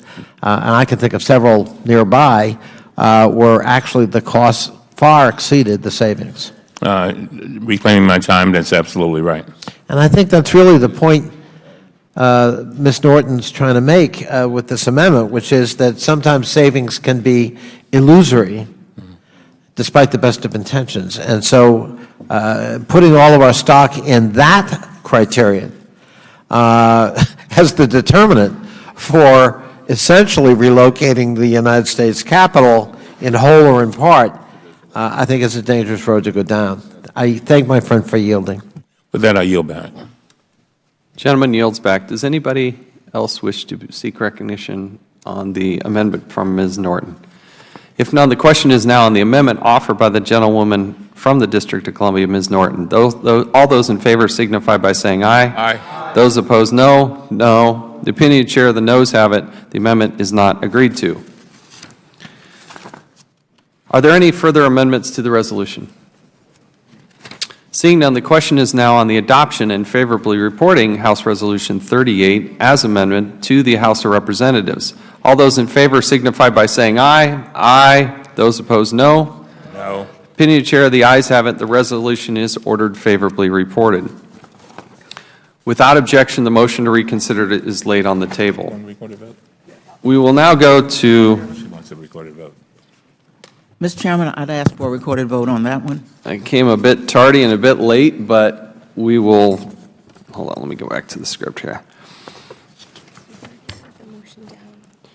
I already laid the motion down. How do we do this? You're going to have to ask unanimous consent.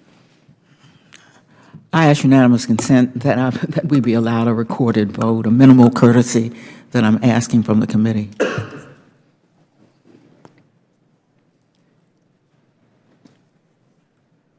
Trying to figure out how to do it, but you got to do this faster next time.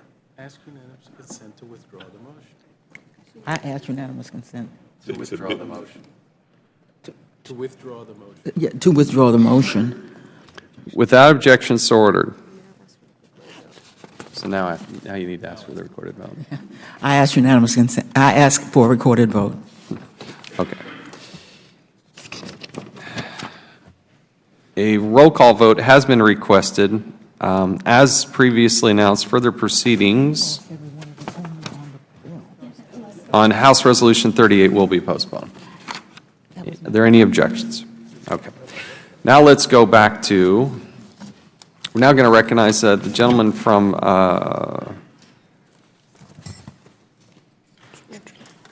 this one. Oh. Our next item for consideration is House Resolution 680, the Eliminating Pornography from Agencies Act.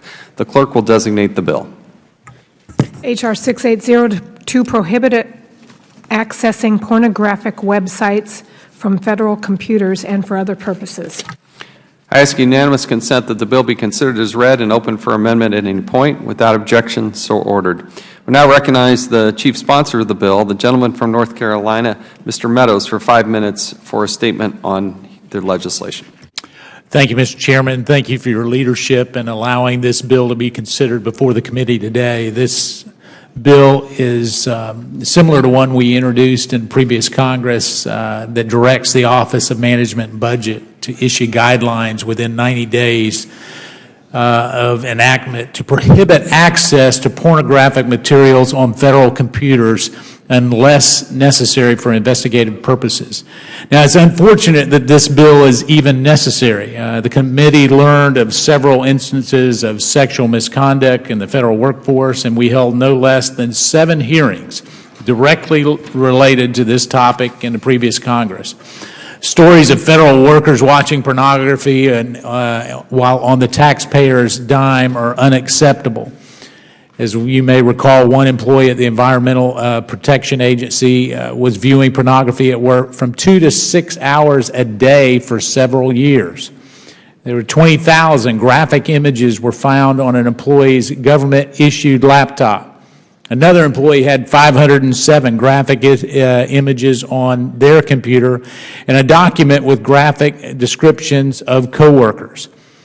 Further investigation by NBC's Washington I-4 News team revealed that almost 100 cases of federal employees across the government watching egregious amounts of pornography while at work. I would also like to acknowledge the great reporting of Mr. McFarland and the I-4 News team as they looked into this matter, and their work is one that gets pulled into this because they also found that they had a former federal FBI employee who had both adult and child pornography on his work computer. It also includes U.S. Patent and Trademark Office employees who had made over 1,800 connections to pornographic websites while at work. This is not only disturbing, but it creates an unhealthy work environment that must be addressed. Agencies generally have policies against using federal computers for unauthorized purposes, but some do not have explicit policies against watching pornography. What is worse is the federal government does not have a zero-tolerance policy for this kind of misbehavior across their agencies. The committee is in the process reviewing the penalties that can be assessed across agencies and those guidelines. And as the NBC Washington report notes, penalties for using government property to assess sexually explicit material vary from agency to agency. For example, the U.S. Secret Service and FTA provide guidance allowing for adverse actions ranging from written reprimands to removal. This one is a no-brainer. Watching pornography at work should be strictly prohibited and grounds for removal. This bill will send a clear message that the practice is unacceptable, and I urge my colleagues to support this bill as it passed by voice vote in the 114th Congress, and I yield back. Gentleman yields back. We now recognize the ranking member, Mr. Cummings. Thank you very much, Mr. Chairman. Government Operations Subcommittee Chairman Meadows, who I have a phenomenal amount of respect for, has reintroduced a bill from the last two Congresses, the Eliminating Pornography from Agencies Act, that would prohibit employees from accessing pornographic websites on federal agency computers. Mr. Meadows introduced this bill to address instances of federal employees viewing pornography on their work computers.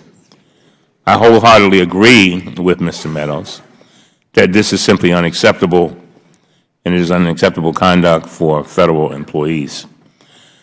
The legislation before us today would require the Director of Office of Management and Budget issue guidelines and prohibit federal employees from accessing pornographic websites while at work.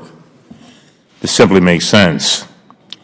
I appreciate Congressman Meadows' work on this legislation, but I do not want to point out that this conduct is already, I do want to point out that it's already prohibited.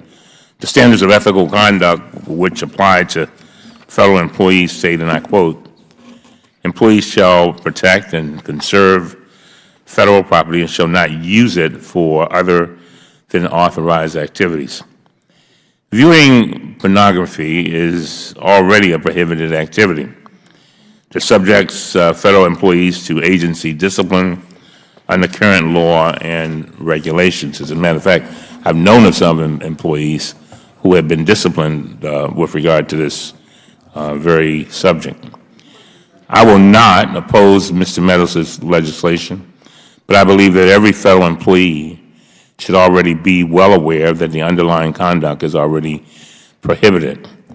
I do believe that sometimes employees will say they don't know about, it's logical, they should know. Somebody spending 6, 8 hours a day looking at pornography on the, I don't even know how you do that, but on taxpayers' dime is a bit much. But I just think that I think people need to be aware that, in this computer age, I remember a time, Mr. Chairman, when we didn't even have computers. I know you're too young for that, but and now we have these computers where people can access all kinds of information at any moment. And so I just want to, I believe that this is already prohibited, but at the same time, I think it won't hurt to make it clear that we will not tolerate this kind of conduct. Although I was laughing, it's a real serious matter, because at the time that employees should be doing their work, they're looking at this pornography. It also means that certain things aren't getting done, and that's a problem. And so, with that, Would the gentleman yield? Certainly. I thank the gentleman from Maryland for his comments and his cautions, and as he knows, the gentleman from Maryland has helped me understand probably better than anyone the value and asset of the federal workforce. And I remain committed to both him, the chairman, and certainly the chairman of the subcommittee I have the honor of serving with, Mr. Conley, to raise up the level of our federal workforce. And this in no way is meant to disparage our federal workforce. I think it just sends a reinforcing message that we want a healthy workplace, and I appreciate the gentleman's kind words. And that's why I was careful with what I said, because I know the intentions are good and honorable. I want to yield to Mr. Lynch. Thank you, Mr. Chairman. Thank you, Ranking Member, for his courtesy. I do want to point, and I do support the gentleman's amendment motion here, but I do want to point out that I4 News also did a wonderful story on the Russian interference and hacking of the Democratic election, and we don't seem to want to touch that at all in this committee. I don't know why, but I think that's a more important issue than federal employees looking at porn. I think we ought to focus on the integrity of our democratic elections here. So I do support the gentleman's motion, though. I think we need to do more than one thing at a time. Thank you. I yield back. Gentleman yields back. I'll now recognize myself for 5 minutes. I really appreciate the leadership of Mr. Meadows in bringing this forward. It's unfortunate that this has to happen, but it does. The overwhelming majority of federal workers, they're good, honest, patriotic people. They do the right things. Every once in a while, you get a really bad apple, and these are the seediest of the bad apples. These people have got a serious problem and need desperate help. But I also can't imagine having to sit by a person who's doing these types of things on a regular basis. And we have a duty and an obligation to protect the whole of the federal workforce. As Mr. Meadows pointed out, there is an unfortunate need to have this piece of legislation because, as remarkable as it seems, there is total inconsistency about the table of penalties and the definitions from agency to agency. Even within the Department of Justice, they have different standards for what is appropriate and inappropriate. If you look at the Marshals or ATF or the FBI, they're all different. Even within one department and agency. So to clarify this and then empower the management so that these people can be fired. I'm tired of people having to come up here from the department and agency, finding somebody who is obviously acting totally and wholly inappropriate, and then not be able to fire this person. The example that Mr. Meadows used, this person was on the federal payroll, being paid by the federal by taxpayers for years. And yet they knew that this was a problem. And so that's the spirit in which he offers this, and I really do think it is an important piece of legislation that will help in those rare instances where this is so problematic, and that's why I support the bill. Mr. Chairman, yield for just a moment. Absolutely. Mr. Chairman, one of the things that I think that we have, I'm very proud of us as a committee, is that we have been trying to prevent things from happening. And I think that's a good thing. It's not, sometimes people want to have a gotcha kind of thing, but if we can prevent them from happening, then that's the best. I think that's a win-win-win-win. Yeah. So I think when we put it out there and say, look, we're not tolerating this, we're reiterating it, same thing with the intern situation. We let it be known that it's something that's very important to all of us, and it's bipartisan. I think that sends a very, very strong message. Because the other piece is that, you have so many people who, you have a few bad actors, and then they make it bad for everybody by doing something that certainly goes against all the things that we believe in. I yield back to you, Chairman. Gentleman yields back. I'll yield back. Does any other member wish to be heard? Does any other member have an amendment to Mr. Meadows' bill?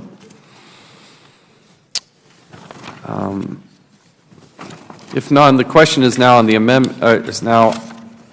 Is now on the adoption and favorably reporting H.R. 680 to the House of Representatives. All those in favor signify by saying aye.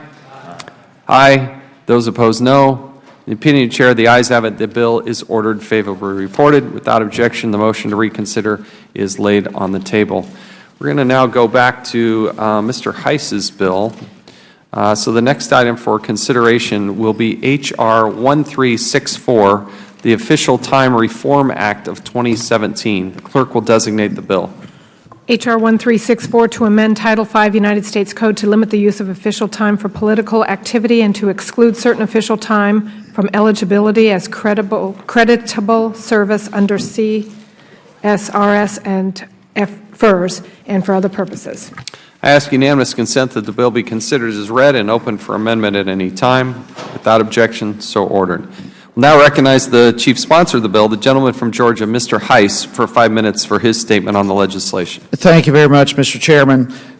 Title V of the U.S. Code allows for a practice known as official time, which allows federal employee union members to engage in union activities during the course of their work instead of performing the duties of the agency. And this was created under the Carter administration. But in essence, official time means that the American taxpayer is forced to subsidize federal employee union, be it filing grievances, negotiating contracts, and even engaging in political activities like lobbying Congress. Some federal employees are on 100% official time, meaning they perform union activities full-time and no longer perform any of the agency duties for which they were originally hired. Many of these individuals operate 100% official time for years and years and years. For example, the Department of Veterans Affairs in 2015 had 343 employees 100% of the time on official time. That number included 71 registered nurses, 23 practical nurses, 16 nursing assistants, 6 pharmacy technicians, 3 addiction therapists, a prosthetic limb specialist, and a primary care physician. Each of these federal employees were hired to provide health care to veterans, but instead spend all their time engaged in union business. Federal employees are hardworking people who do important and often critical jobs for our nation.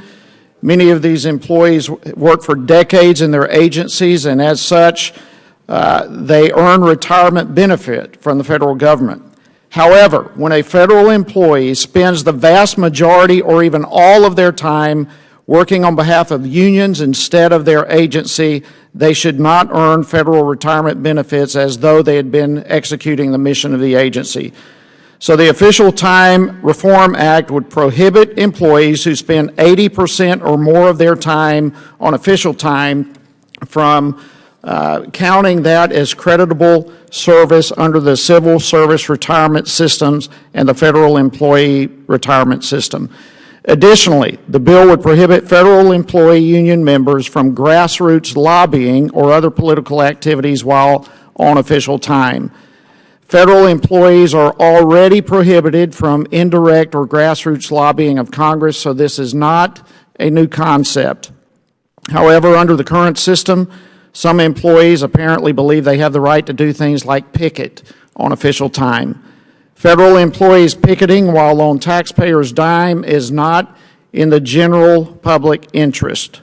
Thus, this bill clarifies the code in the context of official time. This bill is not intended to infringe on the free speech rights of individuals on their personal time. The First Amendment protects the right to petition the government for a redress of grievances. To be clear, the bill is not intended to infringe on the right of federal employees to communicate directly with Congress. Congress explicitly protected that right in the Lloyd-La Follette Act of 1912. When Congress created the concept of official time in the Civil Service Reform Act of 1978, the law recodified the 1912 protections. The Civil Service Reform Act also permits union officials to present the views of the labor organizations to Congress. So, even in this bill, union members can reach out to Congress to advocate for certain policies, share information that might help members and staff better understand the policy implications of their votes, and so forth. However, it would ensure that there is no confusion about whether picketing, grassroots lobbying, or other political activity is permitted while on official time. I urge my colleagues to support this bill, and I yield back. We thank the gentleman. We'll now recognize the ranking member, Mr. Cummings. Thank you very much, Mr. Chairman. I strongly oppose this legislation, which would strip federal workers of their pensions when they represent their co-workers as local union leaders in discussions with agency management. If this bill becomes law, the result will be bad for taxpayers and bad for middle class and working class people all across this nation. H.R. 1364 is a dangerous, precedent-setting bill that attacks middle class workers where they are most vulnerable, their retirement savings. Federal workers are middle-class people who cannot afford to give up a portion of their pensions to serve as union representatives, so they just won't do it. In fact, I think this may be the real purpose of the bill. Even though the current law wisely encourages participation of labor with management, H.R. 1364 would discourage people from exercising their legal right. H.R. 1364 is dangerous because it would harm whistleblowers and those who defend the victims of discrimination. H.R. 1364 would set a terrible precedent. Today, the majority is attempting to strip the pensions of one group of employees they do not like, union members. Tomorrow, who will it be? Climate scientists? Who will be the next victim? In enacting the Civil Service Reform Act in 1978, Congress stated that, and I quote, labor organizations and collective bargaining in the civil service are in the public interest, end of quote. Unions contribute to the effective conduct of public business, and they facilitate settlements of employment disputes. Federal unions are required to represent all employees within a bargaining unit, including those who do not pay dues. In exchange, the Civil Service Reform Act authorized the use of official time. Unions and agencies must agree on the amount of time for representational activities. But this legislation would deny retirement service credit to employees who perform representational duties as stewards and other local elected union officials. It would exclude from retirement credible service any day of service in which the employee spent at least 80% of the time they would otherwise be on duty status on official time that is in excess of 365 days in total. This legislation would penalize union representatives even if they spend less than 80% of their work time on official time. That's because employees are usually required by the agency to use official time in blocks of 1 day at a time. The very real effect of the legislation would be to punish employees who are simply doing what they are required by law to do, represent all federal employees. The ripple effect of harm from this legislation would be great. Just one example, H.R. 1364 would eliminate the support that whistleblowers receive from union representatives. One VA whistleblower told our committee just last month how important official time was in defending her claim against retaliation. And she said, and I quote, "If official time had not been available to the AFGE representatives, we may not have been able to defend my case as successfully as we did, and it would have set a precedent that when VA employees are whistleblowers, management can retaliate without consequences," end of quote. Are we just going to ignore her? Does her testimony no longer matter to the committee? The legislation also would cripple the ability of union representatives to, 1, protect employees from sexual harassment and discrimination, 2, ensure workplaces free of hazardous conditions, represent non-union members in grievances and disciplinary proceedings, and identify and address conflict of interest issues. This legislation is an attack on federal employees, whistleblowers, unions in the federal workplace, and labor management relations generally. And so I strongly, very strongly, urge my colleagues to oppose the legislation, and with that, I yield back. Gentleman yields back. We'll now recognize the gentleman from Texas, Mr. Hurd, who is, I'm told, going to be engaging in a colloquy with Mr. Heiss. Thank you, Mr. Chairman, and I appreciate the gentleman and my good friend from Georgia for engaging in a colloquy on this. Ultimately, I agree that federal employees should not be lobbying for the adoption or rejection of specific legislation on taxpayers' dime. However, I want to make sure this bill does not restrict their ability to contact their elected officials, provide advice, or engage with the legislative branch on behalf of their colleagues. While I understand the gentleman's intent with this legislation, I have a couple of questions I hope he'd be able to address. And the first one is, in the course of helping committees or individual members draft legislation, would union members be able to provide edits and advise if the legislation would be helpful or harmful? And I yield to the gentleman. Yes, absolutely, yes. Great. Reclaiming my time. 2, would union members be able to proactively reach out to members and committees to share information with them that might not necessitate whistleblower status, but helps members and staff better understand the policy implications of their votes? Sure, absolutely. Great, thank you. 3, would union members be able to proactively advocate for certain policies to members and their staff without endorsing a certain bill? Yes. 4, would this bill limit the ability of union members to work with executive agencies on behalf of their colleagues when attempting to resolve issues with management or other representational purposes? No. And finally, would the chairman, thank you for that, thank you for my gentleman from, the gentleman from Georgia. And finally, Mr. Chairman, I hope you'd be willing to work with me to help specifically define what entails lobbying activity and political activity in the report that accompanies this bill to help provide additional clarity. Yes, absolutely. Yes. Great. Yeah. Thank you, and I yield back. Yeah. Thank the gentleman. Now recognize the gentleman from Massachusetts, Mr. Lynch. Thank you, Mr. Chairman. I'd like to express my visceral opposition to H.R. 1364, the so-called Official Time Reform Act. You know, we've had many, many agency heads here before this committee over the years, and I've never heard one single agency head complain about abuse of official time.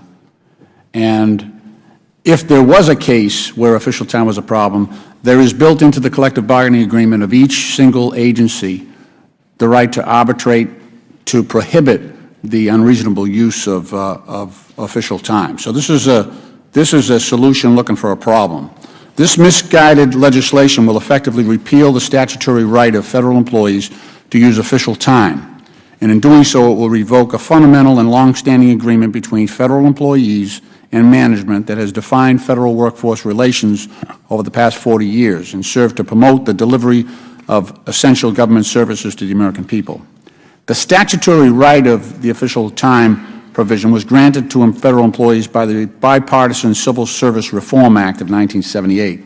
Title VII of the Act, also known as the Federal Service Labor Management Relations Statute, expressly recognizes the right of federal employees to organize, to bargain collectively, in furtherance of this right, it also authorizes a federal employee who serves as a union representative, as I have, to perform activities in the joint interest of labor and management and the public. The Act mandates that the use of official time must be reasonable, it must be necessary, and it must be in the public interest. That's why federal employees use official time to participate in health and safety programs or training programs, or to bring forward the grievances of employees who might be sexually harassed, and an assortment of other topics. And that is all to the benefit of both management, labor, as well as the public. The Civil Service Reform Act governing federal employees is reflective of the labor relations framework that's been collectively established by the principal federal labor laws that preceded it, including Norris LaGuardia, National Labor Relations Act, Taft-Hartley, and others. These statutes were developed against a backdrop of labor strife that was rampant in this country. And so what happened here is that Congress recognized that there was a benefit to the public and to workers and management to come up with a framework. And there was a bargain struck. Employees were given the right to pick one person. Rather than have everybody bringing their grievances up, they had one person or one group of people to represent those workers collectively. In return, government took a great concession from the workers. They took away their right to strike. So while before the Civil Service Act, employees had the right to lay down their tools and walk off the job if they felt something was unsafe or unreasonable, that right no longer continued. Workers had to give up their right to walk off the job if they felt they were being treated unfairly. They had the right to go to their collective representative and have that person bring a grievance on their behalf. That's what official time is all about. And that helps workers, it helps the management of the agency, and it helps the American public. By eliminating all the labor strife that we had, strikes across this country for a very long time, affecting a number of major industries and regions of this country. But make no mistake, that was a major concession. That right still exists in the private sector. As an iron worker president, as an iron worker steward, I took my men off the job and women off the job if I thought the job was unsafe. That right does not exist on behalf of public employees in their workplace. They've been denied that because of statute. That right has been taken away. So I can only assume that my friend across the aisle, who is now trying to take away their right and their voice for grievance, I only assume that he's going to restore the right to strike to the federal employees because that right was taken away when this bargain was struck. So, and I don't think that will be good for America. I don't think that will be good for America.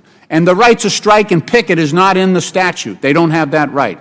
They can do informational picketing, hand out pieces of paper to describe what's being done, but they don't have the right to stop work. They don't have the right to put down their tools. They must continue to work while they complain. And this bill is one of the worst ideas I've seen in a long, long time. Like I say, and I've been here a few years, I think this is a terrible bill. It strikes at the very heart of the decent rights of American workers in the federal government to bring their grievances forward and also to petition their own government. In the First Amendment, they have the right to petition their government, but this bill would severely limit that right. I yield back. Does any other member wish to? Can I reply to that? No. Okay. The gentlewoman from North Carolina is recognized. Ms. Fox. Thank you, Mr. Chairman. I have an amendment at the desk. Clerk will designate the amendment. Mr. Chairman, with respect, could we just withhold amendments until we finish general debate on the bill?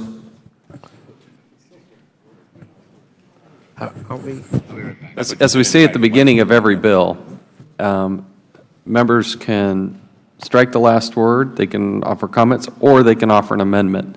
Okay, so we have a chairman. We have a chairman of another committee who's also in markup. She would like to offer an amendment. Absolutely. After we get through that, no people problem. can move to strike the last word. Yeah, I just thought.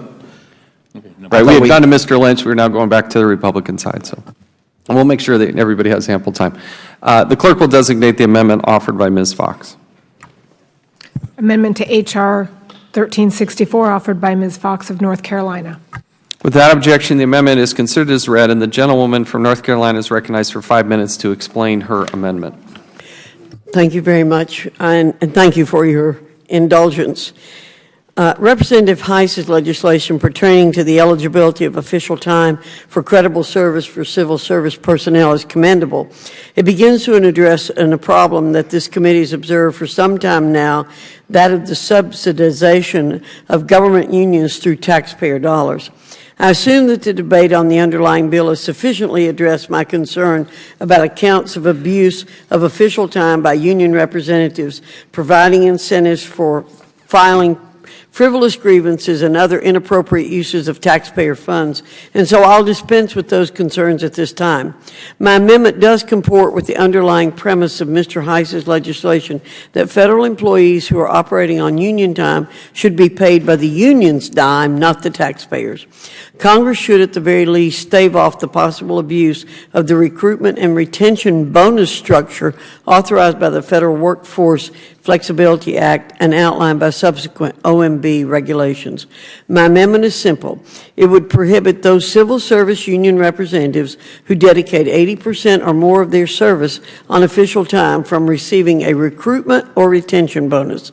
By statute, recruitment bonuses are authorized only to individuals filling positions that are, quote, likely to be difficult to fill in the absence of such a bonus, end quote. Similarly, retention bonuses are authorized only for employees retaining, quote, unusually high or unique qualifications, end quote, or if a special need of the agency or the employee's service makes it essential to retain the employee. Federal Workforce Flexibility Act also already exempts certain employees from receiving said bonuses. My amendment would simply add the union representatives already subject to Mr. Heiss's provision to this list. It should go without saying that unions already possess a 100% interest in having these positions filled by the mere fact that they are doing the union's work. Why then would these positions be difficult to fill, or why would we believe that they are uniquely qualified for their work if they're doing work not related to their original job? These positions should be rendered ineligible for recruitment and retention bonuses purely by their very nature. These unions already have incentives to fill these positions. There's no need for the federal government to provide any further incentive. My amendment would not apply retroactively, and thus current contracts or assessments on bonuses would not be affected, as our committee has witnessed. Tens of thousands of positions remain vacant in the VA. Other agencies struggle to obtain competent and qualified individuals for specialized work. We should allow these bonuses to flow to full-time union representatives. We shouldn't allow these bonuses to flow to full-time union representatives over hardworking federal workers. One need not look beyond my home state of North Carolina to understand the depth and breadth of the official time problem. 7 VA employees in Durham are in some capacity of official time, and 4 are in 100% capacity. 14 VA employees in Fayetteville, North Carolina, are in some capacity of official time, 2 of whom are in 100% capacity. 28 VA employees in Winston-Salem were on official time in fiscal years 2014 and 2015, 1 of whom is on 100% official time. 8 VA employees in Salisbury, North Carolina, are on some degree of official time in fiscal years 2014, 2015, 6 of whom were on 100% official time. I urge this committee to adopt my amendment to preserve the integrity of the bonus assessments and prohibit this potential abuse of taxpayer dollars. I yield back my time, Mr. Chairman. Gentlewoman yields back. We now recognize the ranking member, Mr. Cummings. Thank you very much, Mr. Chairman. Mr. Chairman, I strongly oppose the amendment to the H.R. 1364 offered by my good friend, Representative Fox. H.R. 1364 is bad enough by reducing the pensions of union representatives who spend more than 80% of their work hours on official time. But Representative Fox's amendment compounds the punitive measures imposed on union representatives. It does this by retracting any recruitment, relocation, or retention bonuses previously awarded to the union representatives and forcing them to repay the agency. The triggering period in Ms. Fox's amendment is also much shorter. Under this amendment, if union representatives spend at least 80% of their work hours during the 6 months after appointment, relocation, or retention, their bonuses will be clawed back. This is a double whammy. If the goal is to have and discourage individuals from serving as union representatives, this amendment and the underlying bill will accomplish that. This amendment would have devastating effects on the ability of unions to protect whistleblowers, victims of sexual harassment and discrimination, and our veterans in the federal workplace. And I want to reiterate what I've said in this committee before. We're in a time where I think whistleblowers are going to come out of the woodwork because they feel, in many instances, threatened.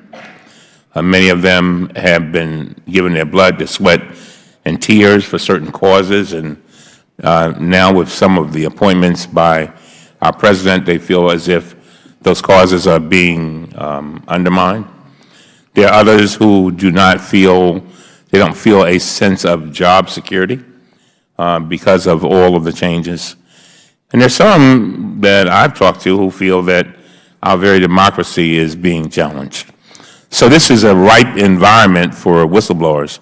And one of the wonderful things about our committee is that we have a history of protecting whistleblowers because we know how valuable they are.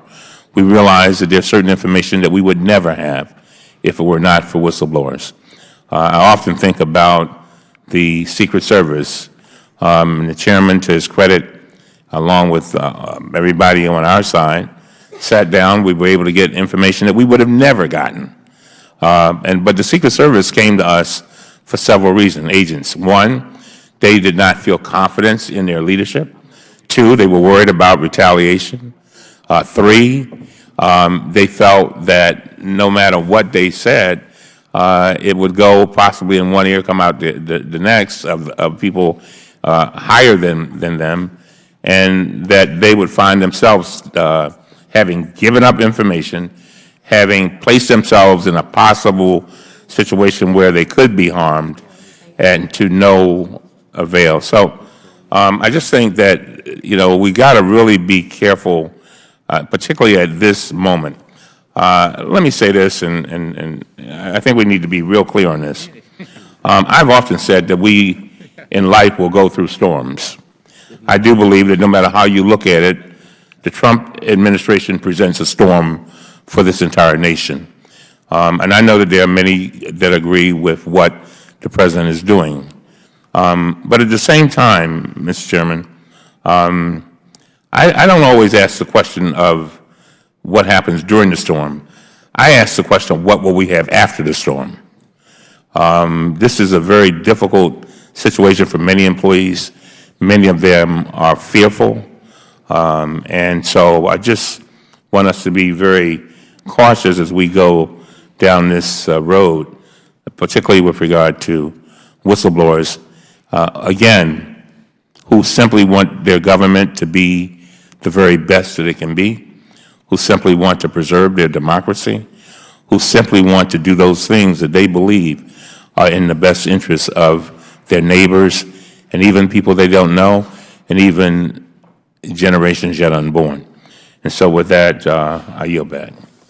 I thank the gentleman. Any other member wishing to speak on the amendment? The gentleman from Georgia is recognized.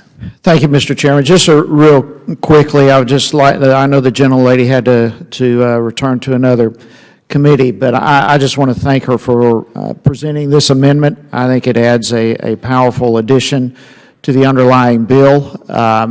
It just makes sense that if an individual is not working for the agency for which they were hired, why should they be receiving bonuses for work that they are not performing? I think she brings an outstanding amendment, and I urge my colleagues to support it. I yield back. I thank the gentleman. The chair recognizes the gentleman from Virginia, Mr. Conley. I thank the chair, and I'll use my 5 minutes for both discussing the underlying bill and this particular amendment. I oppose the amendment. I don't think it's an outstanding contribution. I think it fundamentally misunderstands the function of official time in federal agencies.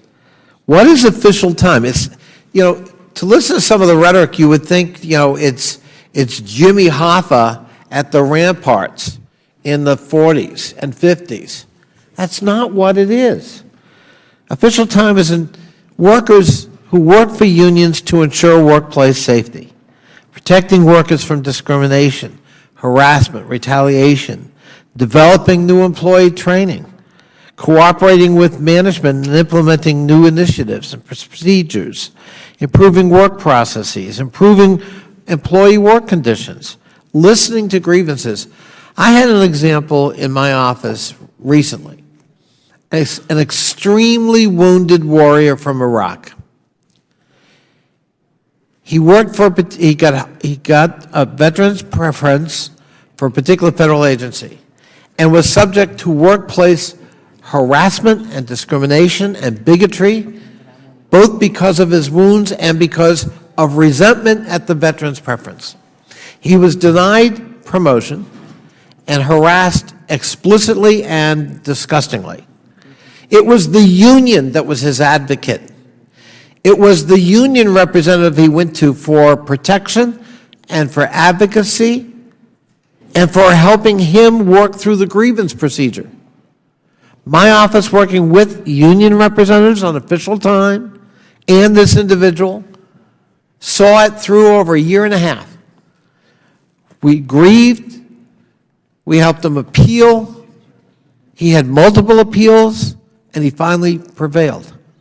If it weren't for official time representatives of the union, he would have had no advocate within the agency because management turned a blind eye to the reality in the workplace. Official time is important. It's important for workers' rights. It's important for the efficiency of the agency. And there's nothing untoward about it. And we are talking about a relatively small 1/10 of time. We're not talking about huge commitments of time. And as my friend Mr. Lynch pointed out, we've had testimony before from agency heads who have cited no problem with official time in terms of management. And so we are sort of solving a problem that doesn't really exist. I understand that in the current climate, maybe my friends on the other side don't like unions and want to strike a blow while they can at the power and influence of unions. But the good that is done on behalf of our fellow workers in the federal workplace by official time, by union representatives, is going to be damaged. And the ombudsman role, the advocacy role within federal agencies will be weakened, if not eliminated. And then when someone has a legitimate grievance, where do they go? Who will take up their cause like the official representatives of the union took up my constituents and saw justice for him? And so I hope we don't lose track of that. I hope we don't engage in punitive activities such as the amendment before us, whether I don't doubt the sincerity of the intention, but the effect would be punitive, and I can't support that. So I associate myself with the remarks of the ranking member and with Mr. Lynch, and I urge defeat of the amendment. I yield back. The gentleman yields back. Before we recognize the next member, let me give some general guidance here as to the time structure and my intention. I will call a recess subject to the call of the chair. What our intention is to get through this bill and the SOAR bill. The other two bills will likely not make it in today's markup, but I do need to get through those two bills. We are going to continue through to about 1:45, in which I will likely recess. We have a hearing, a joint subcommittee hearing. We will do that hearing. There will also be a vote series close to 2 o'clock. At the conclusion of that hearing, we intend to reconvene the markup, continue through the process. There's another vote series at 5. I don't know if we can get done before or after 5. That vote series will likely go till roughly 6 o'clock. We'll either continue the markup or go to the voting portion at that time. So if we conclude the markup but have not yet done the votes, we'll do that at the conclusion of the votes around 6 o'clock. I just do that for scheduling purposes and so that every member can be aware. Lots happening on Capitol Hill. Most members have 2, sometimes 3 committees, and people are having to come and go, but I wanted to be clear on the intention, the direction we're going, and the 2 bills that will continue on this markup today. Does any other member wish to? Ms. Kelly of Illinois is now recognized for 5 minutes. I have an amendment at the desk. Oh, wait, I'm sorry. We're still working on the amendment from Ms. Fox. So if any other member has, let's go to Mr. Cartwright of Pennsylvania, who's now recognized for 5 minutes. Thank you, Mr. Chairman. I also, like the gentleman from Virginia, wish to associate myself with the remarks of the ranking member. What we're up to here is changing the fabric of American labor law as it applies to federal employees, and we need to do so advisedly and with a measured approach. The ranking member's comments are well taken about the importance of allowing official time to be compensated and to be completely compensated. When we think about the value of what labor officials bring to the table, it's so important. The ranking member already mentioned the importance of whistleblower protection. Whistleblower protection only happens because of the support of official time, of labor union officials working on official time. And we here on the Oversight and Government Reform Committee do depend on whistleblowers. And so when the scandal happened at the Secret Service, it was our committee depending on these whistleblowers to bring the truth to us. And who is the ultimate beneficiary of that? It is the President of the United States. Everyone, to a member here in this room and everyone here in this Congress, wants to do his and her utmost to protect the safety of the President of the United States, whoever it is, whatever party they're in. That's part of what we do here as members of Congress. But it goes further than that. We talk about whistleblower protection when we talk about cleaning up the scandals at the Veterans Administration. When the truth came to light about the abuses that were happening in Phoenix and in other places around the country, it was whistleblowers that brought those to our attention, and we have to protect those whistleblowers. Who are the beneficiaries of what the whistleblowers brought to light with the VA scandals? Our American veterans. Our American veterans benefit from official time. And if we take official time away, or we punish people, and we take away their pay, or we claw back their retirement benefits, we are punishing whistleblowers by taking away their protection, and in turn we are punishing our American veterans from the protection that whistleblowers give them in the VA system. Where else? How about the federal prison system? You know, I represent the 17th Congressional District of Pennsylvania, and I started this work in January of 2013. On February 25, 2013, a young man, a 34-year-old Eric Williams, who was a senior officer specialist at the United States prison at Canaan, Pennsylvania, was stabbed to death. Eric Williams was stabbed to death because he was surrounded by hostile inmates, one of whom was wielding a shank, stabbed him over 200 times. He was working alone. And we know that if he had had the benefit of having pepper spray with him at the time, he might have been able to struggle and fight off this attack at the time. Now, it was official time that was used by labor union officials that got behind the effort in the wake of Eric Williams' death in Canaan, Pennsylvania, that pushed for pepper spray protection for our correctional officers in federal facilities. Again, this is official time, and it's being used to benefit who? Who are the beneficiaries here? The men and women who do the dangerous and heroic work sometimes of manning our federal prisons. Some of the most dangerous criminals in America are watched by these brave men and women, and I say we have to protect them, and if it takes official time to do that, we ought to do that. So let's think about the beneficiaries of official time. It's the President of the United States.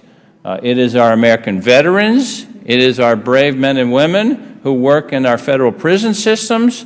It's not just the stereotypical greedy, lazy federal employee.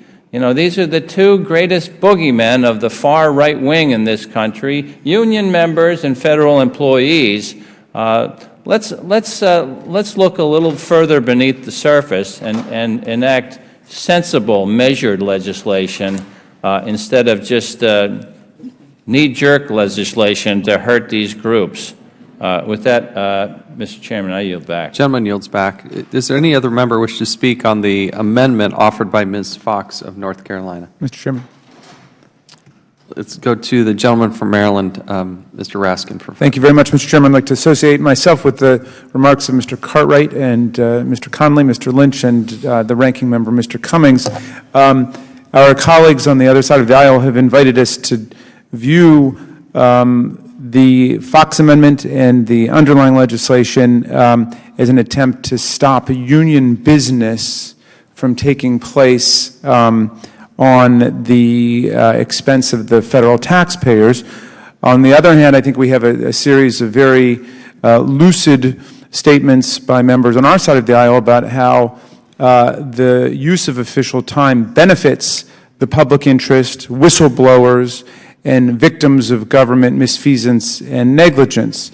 So how do we sort out the claims between the two sides? Well, One clue might be 5 U.S.C. Section 7131B, which already says, and I quote, "Any activities performed by any employee relating to the internal business of a labor organization, including the solicitation of membership, elections of labor organization officials, and collection of dues, shall be performed during the time the employee is in a non-duty status." In other words, already those employees who decide to act as union representatives on behalf of their coworkers cannot engage in what is defined as the internal business of the union. They can only represent and defend their workers against misconduct or retaliation or discipline for something that they have done. Let me give you some examples of some real-life cases about the VA, because we've been invited to believe that somehow the VA is a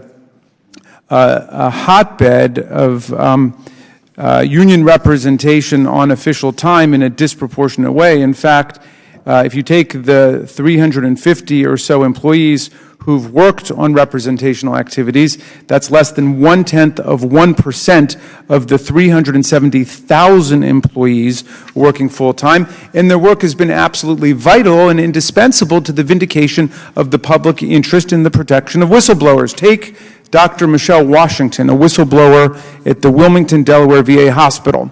She came and testified before Congress about a dramatic shortage of doctors treating veterans with post-traumatic stress syndrome disorder. After testifying, she was given her first unsatisfactory performance evaluation ever and was stripped of her duties and faced other forms of retaliation. AFGE union reps used their official time to help Dr. Washington fight against this retaliation, and her testimony ended up leading the VA to hire more than 1,600 new specialists in post-traumatic stress disorder. So that would be a perfect paradigm case of the deployment of official time to benefit a whistleblower, a fellow employee, veterans, and the public interest generally. And it's precisely because they were allowed to use their official time to defend fellow workers that union representatives were allowed to essentially do the public's work. Take another example of AFGE Local 2028 President Kathleen Dahl. She used official time to press the VA to address the outbreak of Legionnaire's disease that killed 6 veterans and sickened 16 others at the Pittsburgh VA hospital since 2011. Her actions saved countless lives, and she was using official time to do it.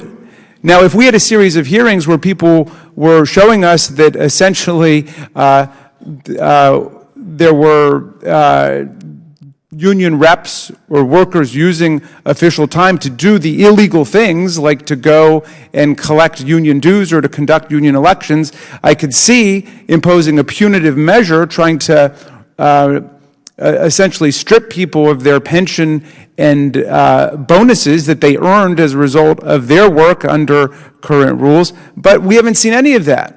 We have a response running amok for a problem that doesn't exist, when in fact the official time provisions have been used in totally inappropriate way in order to advance the public interest. And we could replicate these examples all day. I hope to get the chance to invoke some of the other ones, Mr. Chairman, but I would hope, given that we haven't had a hearing of testimony from anybody explaining what the problem is, that somebody would venture to tell us why it's an issue that this critical and well-accepted part of labor management relations shouldn't apply in the federal government context. I think all we would be doing is rewarding bureaucratic inefficiency and red tape and misfeasance and negligence by government supervisors. I yield back. I thank the gentleman. I'd also remind the gentleman we did have a hearing about this, I think it was just last week. Does any other member wish to? Ms. Watson-Coleman from New Jersey is now recognized for 5 minutes. Thank you, Mr. Chairman. I want to take this opportunity to associate myself with the testimonies, the comments that have been made by my colleagues, Mr. Raskin, Mr. Cartwright, and my ranking member. I also am particularly struck by the impact of this proposal on the quality of the workspace and the protection of the individuals who work there. I know that from my experience in the executive branch of state government, how important the relationship can be between a union rep and an employee in resolving personnel problems that, if nipped in the bud, will preclude very expensive and protracted legislative responses. I also know that some of the suggestions that have come up from the relationship between union and management has indeed improved working conditions and efficiencies at the agencies in which they work. In preparing for today's testimony, I was directed to some improved practices that happened even in the IRS as it related to customer services, and both in setting up appointments for individuals so they don't have these very long waiting periods, and as well as setting up virtual appointments. I've also been directed through information with regard to individuals who in agencies were very much helped by the fact that there was a representative who was willing to work in this space with them and to resolve the issues that might have otherwise resulted in a different outcome. I know we qualified or quantified the amount of time that was used in 2012 by the Office of Personnel Management with a government-wide cost of official time, which was $157 million, which actually represented 1/10 of 1% of the cost of salaries and benefits of the federal employees. But I don't see that we've been able to or been interested in quantifying the actual benefit to the agency and the work that it does because of this allowance of official time. So you must question the reason for this response and this proposal, having not identified any serious concerns or breaches identified by any of the CEOs of the agencies. So it brings to mind questions in my mind about, is this intended to silence employees? Is this indeed a mechanism just to chill the volunteering of individuals to work on behalf of their co-workers and to volunteer their time to be union representatives? Is this another means of putting a cloak of darkness on what's happening and fear on what's happening between employees and the agencies in which they work? This is the opposite of transparency and fairness. And in an environment where we see gag orders being placed on departments about what you can put on your websites and what you can talk about and who you can talk to, and we hear day in and day out just tremendous illustrations of alternate facts and manipulated facts and outright lies, I think this is very important to understand that this has no redeeming quality as it relates to protecting employees and protecting the taxpayers' investment in these agencies, and that it indeed has the opposite effect. I don't see why we would be engaging in activities that are designed simply to weaken unions and to weaken the rights of employees. Union representatives already know and already are guided by the rules and regulations and laws as to which they can and cannot engage on official time. And no one has testified before us that these things have been, there's been a breach of these things. Yet here we are ascribing a throw out the baby with the bathwater in such a way that it's going to have no impact but to weaken our unions and weaken the representation and the support of our workers. This is not good government. This is not an illustration of a forward movement. This is taking us backwards and take us into the darkness and the fearsomeness of employees who have to work here and are dedicated to offer their public service on behalf of all of our citizens. With that, I yield back. The gentlewoman yields Thank back. you. Does any other member wish to speak on the Fox amendment? Mr. Sarbanes is now recognized for 5 minutes. Thank you, Mr. Chairman. I also want to push back along with my colleagues against this amendment and what it represents, which is an attack on official time. There's not a problem here that needs to be solved in terms of official time and union representatives using that time to improve the operation and functioning of these agencies. In fact, my understanding, I haven't been personally in attendance at some of these hearings because I just joined the committee, but my understanding is that in the past when agency heads have testified and they've been asked about whether official time is positive or negative, they've uniformly said that it's positive. They've recognized that the amount of time it actually represents is minuscule when you compare it to the overall activities of these agencies, and the benefits of it are significant. They've also noted, going specifically to the nature of this amendment, that sometimes having union representatives who can devote a significant portion of their time, official time, to trying to improve the functioning of the agencies and act as a spokesperson and representative broadly of the workforce can be more efficient and be more of a support to the agency leadership than having to sort of knit together the small percentage contribution of a number of different employees. So this kind of 80% threshold doesn't make any sense against that standard as well.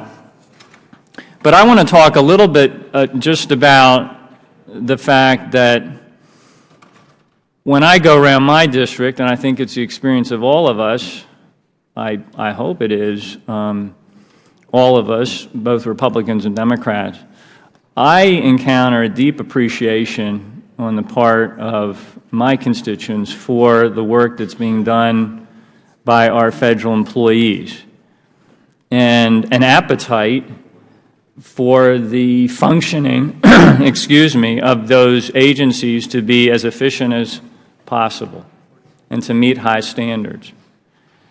And that's exactly what official time offers to these agencies. Secondly, members of Congress have a unique opportunity to peer into the functioning of these federal agencies because we are petitioned by our constituents for assistance in interacting with them. So we'll get an inquiry from somebody saying, I need some assistance reaching out to the Veterans Administration because I've got a particular situation that needs to be addressed. Or we'll get a call into our district office from somebody who needs some help kind of navigating Social Security, and they want us to help them reach out to the Social Security Administration, et cetera. So every day, members of Congress have the opportunity to see into the federal agencies and to understand how important it is on behalf of our constituents that they function well and at a high level. And the use of official time is integral to making sure that that kind of efficient operation is happening. When you look at the benefits of official time, and there's a whole list of them here that I could read, but let me just read a few of them. Preventing workplace accidents and illnesses. Well, that makes sense. You want to make sure that people are safe in the workplace. 2, decreasing the use of sick leave and workers' compensation benefits. So if you've got people in there using official time to make sure that the operations of an agency are functioning smoothly, that's going to contribute to reducing the use of sick leave, which is a positive. Reducing employee turnover and increasing employee morale. I can't emphasize this enough. An agency that functions with high morale is going to deliver high-quality services to the public, which at the end of the day is the goal here. We want the public to feel like these agencies, which are so important to the quality of life of everyday Americans, are getting the resources and the support and the advocacy that they deserve. And an attack on official time goes in the other direction. Improving customer service. Well, that's what I've been talking about. And streamlining business processes. You're going to enhance customer service when you use official time in an effective way. So for all of these reasons, it's a tremendous mistake to try to undermine this opportunity to keep our agencies strong and improve their ability to respond to the needs of the public. And I yield back. I thank the gentleman. Does any other member wish to speak? Let's go to Mr. Krishnamurthy for 5 minutes. Thank you very much, Mr. Chairman.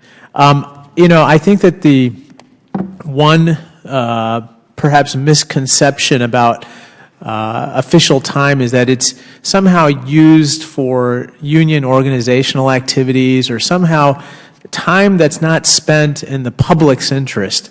And the reason why I am speaking right now and I oppose the amendment and I want to bring attention to this particular misconception is that I think people should understand what official time really represents.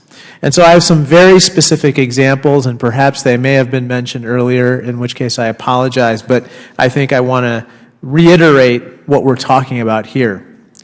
There's an example of a woman named Dr. Michelle Washington, a whistleblower at the Wilmington, Delaware VA hospital, who testified before Congress about a serious shortage of doctors to treat veterans with post-traumatic stress disorder. After testifying before Congress, Dr. Washington received her first unsatisfactory performance evaluation and was stripped of her duties. Union representatives used official time to help Dr. Washington fight this retaliation, and her testimony led VA to hire more specialists to treat our veterans. That is what official time was used for. AFGE Local 2028 President Kathleen Dahl used official time to press the VA to address the Legionnaire's disease outbreak that killed 6 veterans and sickened 16 others at the Pittsburgh VA hospital since 2011. Again, this is official time that's used to save lives. I want to just point out how important this official time is in basically protecting whistleblowers. We have another example here. Union stewards are essential foot soldiers on the front lines to act on whistleblowing members' anti-retaliation rights, according to the Government Accountability Project. To illustrate, early intervention by food inspectors' union stewards has nipped retaliation in the bud without further increasing backlogs at the U.S. Office of Special Counsel and the Merit Systems Protection Board. Countless Americans have been shielded from food poisoning that would have occurred if whistleblowing meat and poultry inspectors had not spoken out, and far fewer if acting alone without solidarity from their stewards who were using official time to protect the whistleblowers. I think that it's really important at a time when we need to understand how our government is operating, that we do everything we can to protect whistleblowers. And the people who are protecting these whistleblowers are folks who are using their official time to do so. To the extent that we attack official time, we are unfortunately attacking whistleblowers and learning more about how our government operates. Therefore, in the interest of transparency and shedding sunlight on the operations of our government, which at the end of the day is our primary mission at OGR, the Oversight and Government Reform Committee, we must oppose this amendment. So thank you so much, and I yield back. Gentleman yields back. Does any other member wish to be heard? Mr. Desaunier of California is now recognized for 5 minutes. Thank you, Mr. Chairman. And briefly, it certainly seems to me that this is an effort, a gratuitous effort, to attack labor rights. And I say that in the spirit of just my experience working with federal agencies in my time in Congress, particularly the Postal Service, where it has been very difficult to respond to constituent complaints that have been the subject of media stories in the Bay Area, not just my district, and my inability to meet with management or mid-management, but the access that I was able to get to the letter carriers and to other organized unions, organized representatives, And that was oftentimes, obviously, not on official time. So any incremental attack on the ability for workers to be able to interact, not just with management, but with members of Congress or the public, just further erodes their ability to perform and do good work. But also, in my personal experience, in this instance, it was the only voice that the media and I, as a representative of the people, really that could effectuate some kind of accountability. And it was management's obstructionist approach, both to the media and to representatives, in not answering the problems that our constituents were having. And then, just as a former longtime business owner, with full disclosure that non-union represented restaurants, but I always thought it was in the best interest to get as much input, whether I was paying for the time or not, from my employees. Granted, there are times that this is taken advantage of, but I just think from a management standpoint and from public access standpoint, any erosion of compensated time for workers to be able to express their views and to better be part of the how we distribute taxpayers' monies in the form of services is really an unfortunate move, and I see this as one of those examples. And with that, I would yield the rest of my remaining time to Mr. Ruskin from Virginia. Thank you very much. Maryland. Thank you very much, Mr. DeSantis. I'll take it however I can get it, and I appreciate the offer of time. Mr. Chairman, you of course were correct that there was a hearing in February on the use of official time for union activities at the Department of Veterans Affairs. What I was trying to point out was that at least I didn't detect that there was any record of abuse of the official time provisions that are currently in law.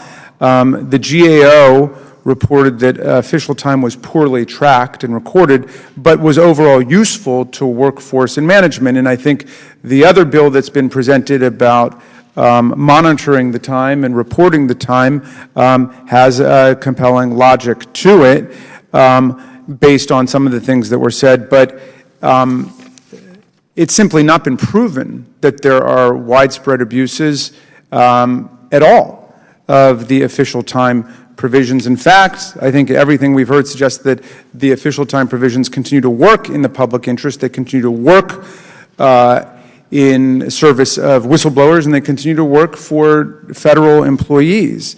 Understand that official time is authorized by statute precisely to serve the public interest. It is in the Federal Service Labor Management Relations Act that labor organizations and collective bargaining in the civil service are in the public interest for all the reasons we've said. We know that unions advance workers' sense of efficacy. We know that unions advance workers' sense of participation, and we know that unions improve the ability of workers to contribute to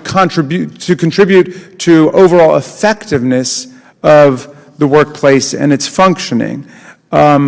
So my understanding of the deal that was made back in 1978 in the Civil Service Act was basically these would be open shop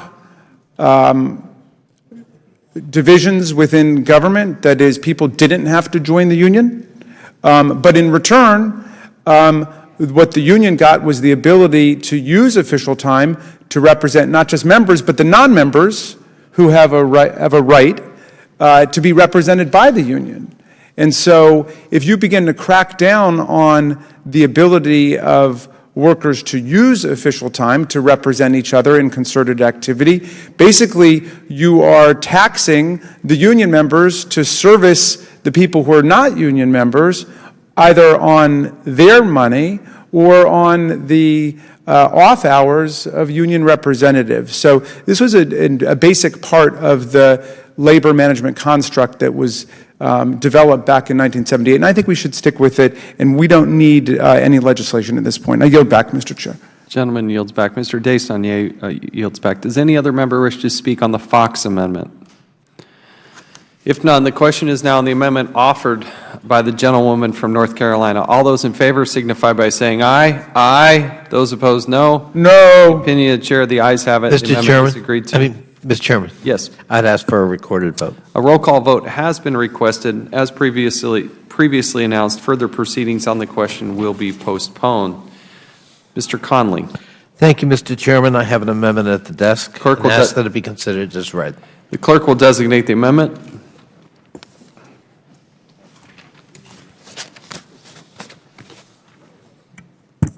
Amendment to H.R. 1364, offered by Mr. Connolly of Virginia. Without objection, the amendment is considered as read, and the gentleman from Virginia is recognized for 5 minutes to explain his amendment. I thank the Chair.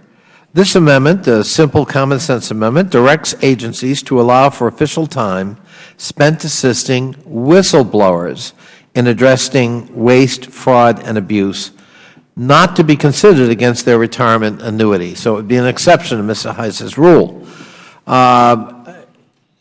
We say we support whistleblowers. Here's a simple opportunity to assert that support and to make sure that inadvertently whistleblowers aren't, and their defendants and advocates aren't affected.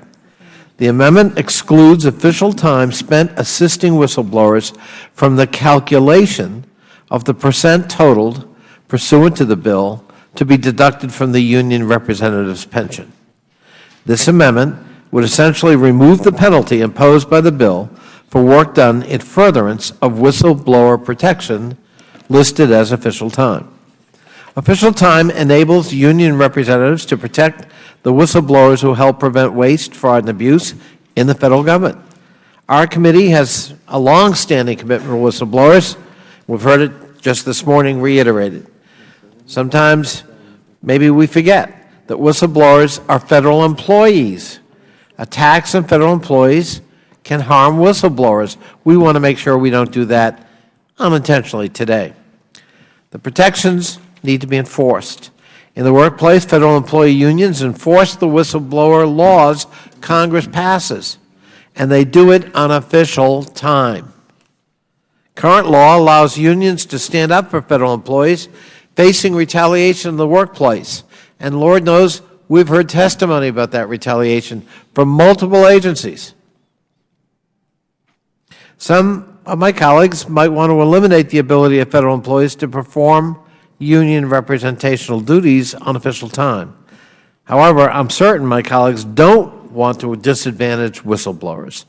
Unfortunately, perhaps the effect of their concerted attacks on unions and civil service protections could be to strip whistleblowers of their advocates in the workplace. I urge my colleagues to support the simple commonplace amendment, and I would yield to Mr. Raskin, my friend from Maryland. Thank you very much, Mr. Connolly. This is an excellent amendment that I think should have unanimous support on this committee, because I know this committee is passionately devoted to protecting whistleblowers and making certain that they are able to save us the millions or billions of dollars that continue to be thrown away through waste, fraud, and abuse. Waste, fraud, and abuse do not have press conferences. Waste, fraud, and abuse do not turn themselves into Congress. Waste, fraud, and abuse do not tweet. It takes federal employees who can summon up the courage to come forward to blow the whistle that announce that waste, fraud, and abuse are taking place. Now, I know that we have an underlying disagreement with our friends on the other side of the aisle about whether there is abuse taking place with official time. We know that federal law right now prohibits the conduct of union business. You can't use official time to go out and recruit new members to the union, or to organize a union, or to conduct a union election, or to collect dues. You can't do it. And if it's happening, we should blow the whistle on that. But I think everybody agrees that federal workers who engage in concerted representational activity by helping other workers who are facing retaliation or adverse job action because they've stood up for the rights of workers or because they've stood up for the public interest are acting completely within the law. And so I think Mr. Connolly's amendment properly calls the question, do we really want to allow whistleblowers to go ahead and do it, or do we want to increase the chill? Do we want to make it a tougher environment for whistleblowers? Do we want to increase a regime of fear and intimidation so whistleblowers don't know whether or not we've got their back? And all this amendment says is, we've got your back. We're not going to punish you. We are not going to disadvantage you. We are not going to side with the retaliators. We're going to make certain that whistleblowing is condoned, sanctioned, and encouraged activity by the Congress of the United States, because it's a very big government out there. There are millions of employees, and a lot of people get themselves in a position where they can abuse the public trust. We need federal employees to have the courage, and we need to have their back. I yield back. Gentleman yields back. We'll now recognize the gentleman from Georgia, Mr. Heiss. Thank you, Mr. Chairman. This bill, H.R. 1364, is not taking away official time. A person can still be 100% on official time if they want to. This is not taking away official time. And they can work in the capacity that they believe is appropriate within utilizing official time. It simply is taking away the financial incentive for those who spend more than 80% of their time on official time. But it's not taking anything away.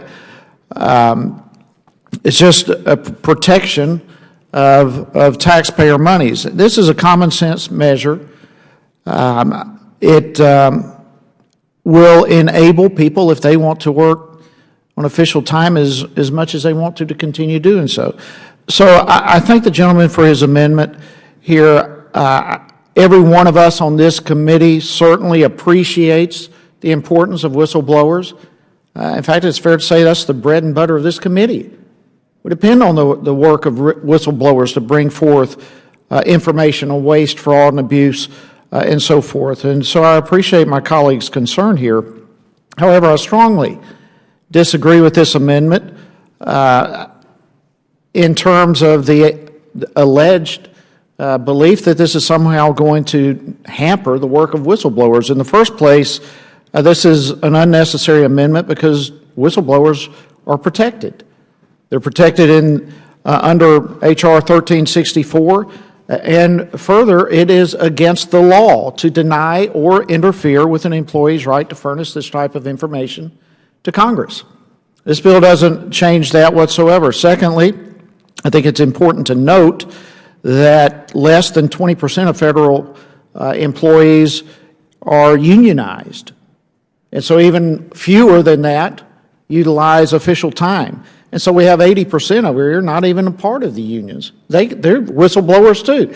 The implication that somehow the only ones that come forth with whistleblowing information are those utilizing official time is just inaccurate.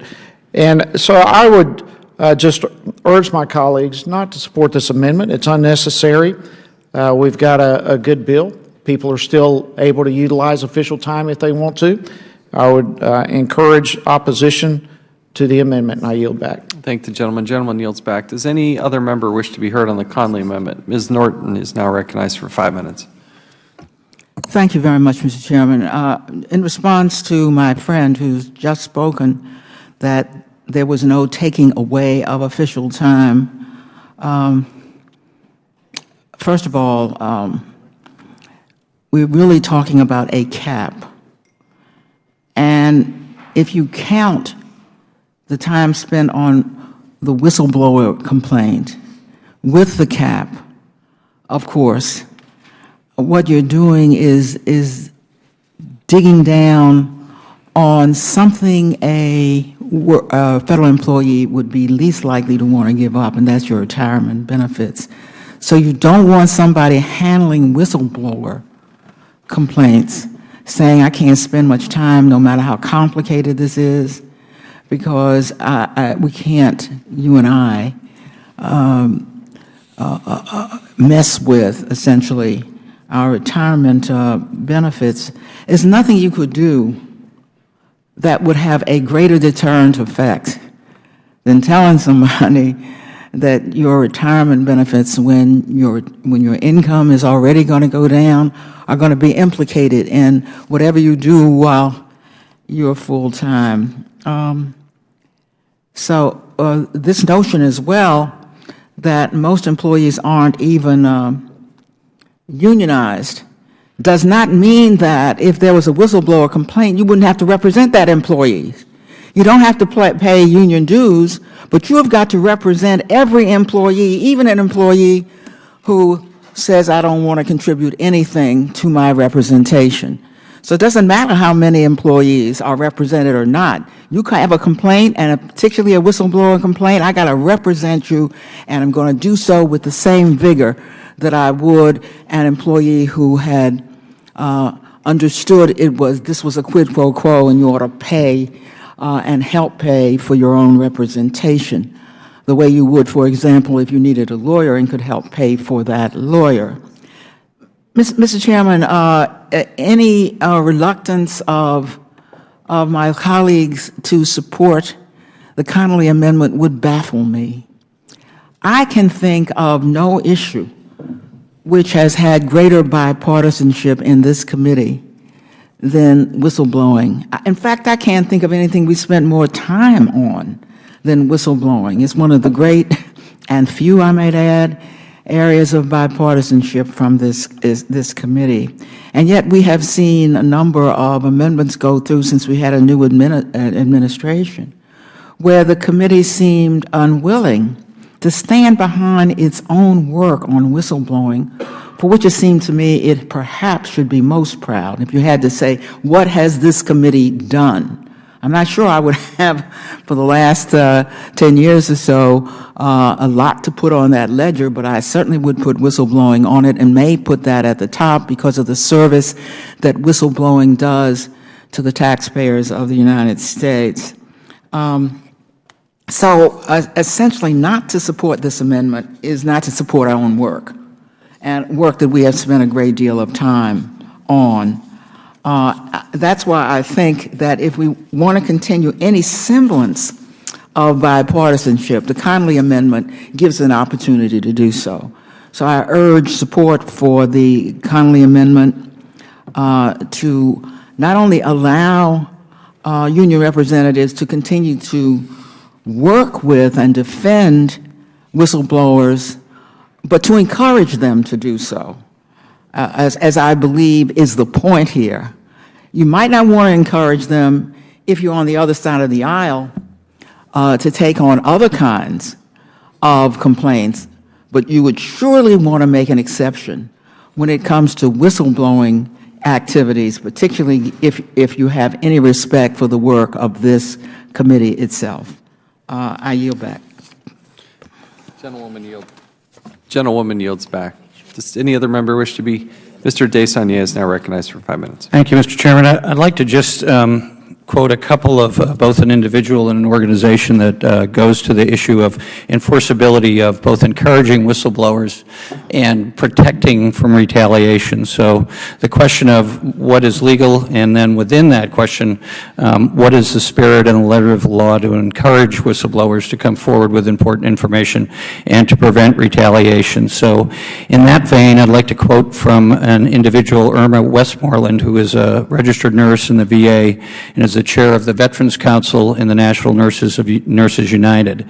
And she says, quote, "Official time is critical to the functioning of hospitals in the VA system.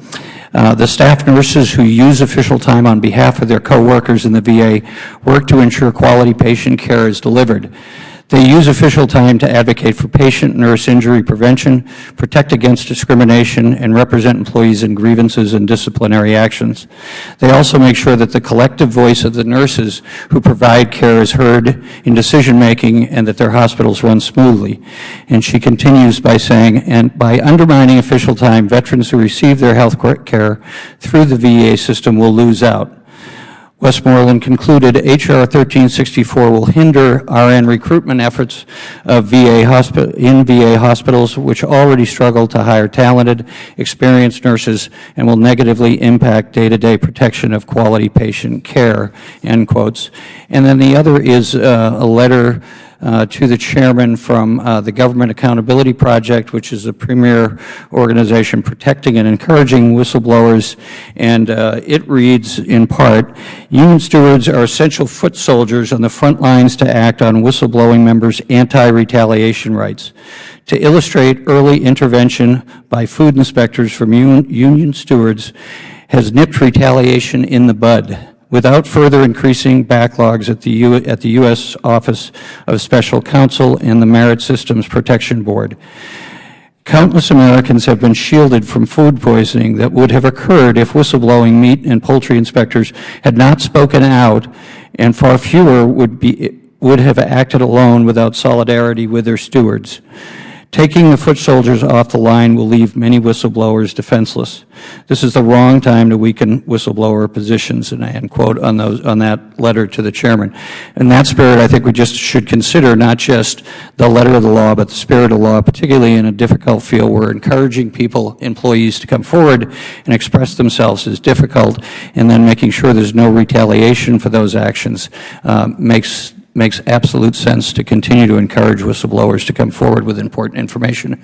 And with that, I would yield back. Gentleman yields back. Does any other member wish to be heard on the amendment offered by Mr. Conley of Virginia? If none, the question is now on the amendment offered by the gentleman from Virginia, Mr. Conley. All those in favor signify by saying aye. Aye. Those opposed, no. No. The opinion of the chair of the noes have it. Yes. I ask for a recorded vote. Roll call vote has been requested as previously announced. Further proceedings on the question will be postponed.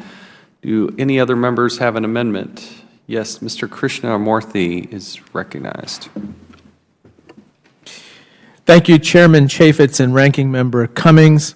Does the gentleman moving to strike the last word, or does the gentleman have an amendment at the desk? I have an amendment at the desk. The clerk will designate the amendment. Thank you. Amendment to H.R. 1364 offered by Mr. Krishnamurthy of Illinois. Without objection, the amendment is considered as read, and the gentleman is recognized for 5 minutes to explain his amendment. The gentleman from Illinois, Mr. Krishnamurthy.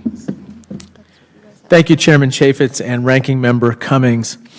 I have serious concerns with the underlying bill. If this bill were to become law, it would severely undermine the ability of public sector unions to represent workers. Federal law requires that these unions represent all employees, not just members of the union. Perhaps the most important use of official time would be to protect whistleblowers. Both the majority and minority websites of our committee, Mr. Chairman, have a page dedicated to ensuring that whistleblowers can contact us and bring their problems to light. I think that we can all agree that whistleblowers are to be protected and that we need to ensure they aren't subject to retaliation for doing the right thing. Perhaps the most important and necessary whistleblowers are the ones who act to protect our national security. And all too often, the national security apparatus insists that people only act through recognized chains of command. How many people would be alive today if someone had gone outside their chain of command to report on Aldrich Ames' lifestyle beyond the means of a CIA analyst? I want to make sure that federal employees who feel compelled to speak up when our national security is at stake know they will be protected and they can count on their union to protect their rights. The amendment I'm offering would ensure that federal employees will be protected if they report on unsanctioned or illicit activities with foreign governments. Each day, it seems there's a new revelation of the administration's contacts, questionable contacts with the Kremlin. First, National Security Advisor Michael Flynn and then Attorney General Sessions were revealed to have had unreported contact with the Russian government. I think it's very clearly in the public interest to protect employees who report on any illicit contact with a foreign agent. We don't know what contacts, if any contacts, other members of the administration have had with Moscow, in part because nobody has testified about this under oath. We need to make sure that the full extent of these ties can come to light. My amendment will make sure that all federal employees know that they will be protected if they reveal illicit contacts with a foreign government. When it comes to national security and state secrets, it's very clear that we want employees to feel free to speak up if anything is amiss. I urge all my colleagues to support this amendment, and I yield back the balance of my time. Gentleman yields back. Now recognize the gentleman from Georgia, Mr. Heiss. Thank you, Mr. Chairman. Again, I strongly oppose this amendment. I certainly thank the gentleman for offering it. But again, our bill is not taking away official time. It's not taking away the rights of anyone in this regard. It's simply taking away the financial incentive as it relates to retirement for those who spend 80% or more of their time for the purpose of official time. So this amendment is unnecessary. Whistleblowers are protected by law. and this bill does not change that whatsoever. So I urge my colleagues to oppose the amendment. Will the gentleman yield? Yes. I just want to add, we have what appears to be a series of amendments about whistleblowers, conflicts of interest, and that's fine. Obviously, members can offer their amendments. But as I read the bill, as I understand the bill, there is no prohibition, no slowing down on whistleblowers, on addressing issues that they should. We are concerned about the reporting of that official time. We don't have much exposure as we'd like to see, and this bill would certainly help that. And also, I do think that it is, it's very difficult, particularly at the VA and others, when you have people spend more than 80% of their time, oftentimes 100% of their time, on these issues as opposed to actually doing the jobs that they were being paid to do. And that's what this bill addresses. But there is nothing in the bill that slows down whistleblowers or they're engaging in helping people who feel like they need to blow the whistle, or addressing conflicts of interest and sharing those with the committee or wherever they may be shared with.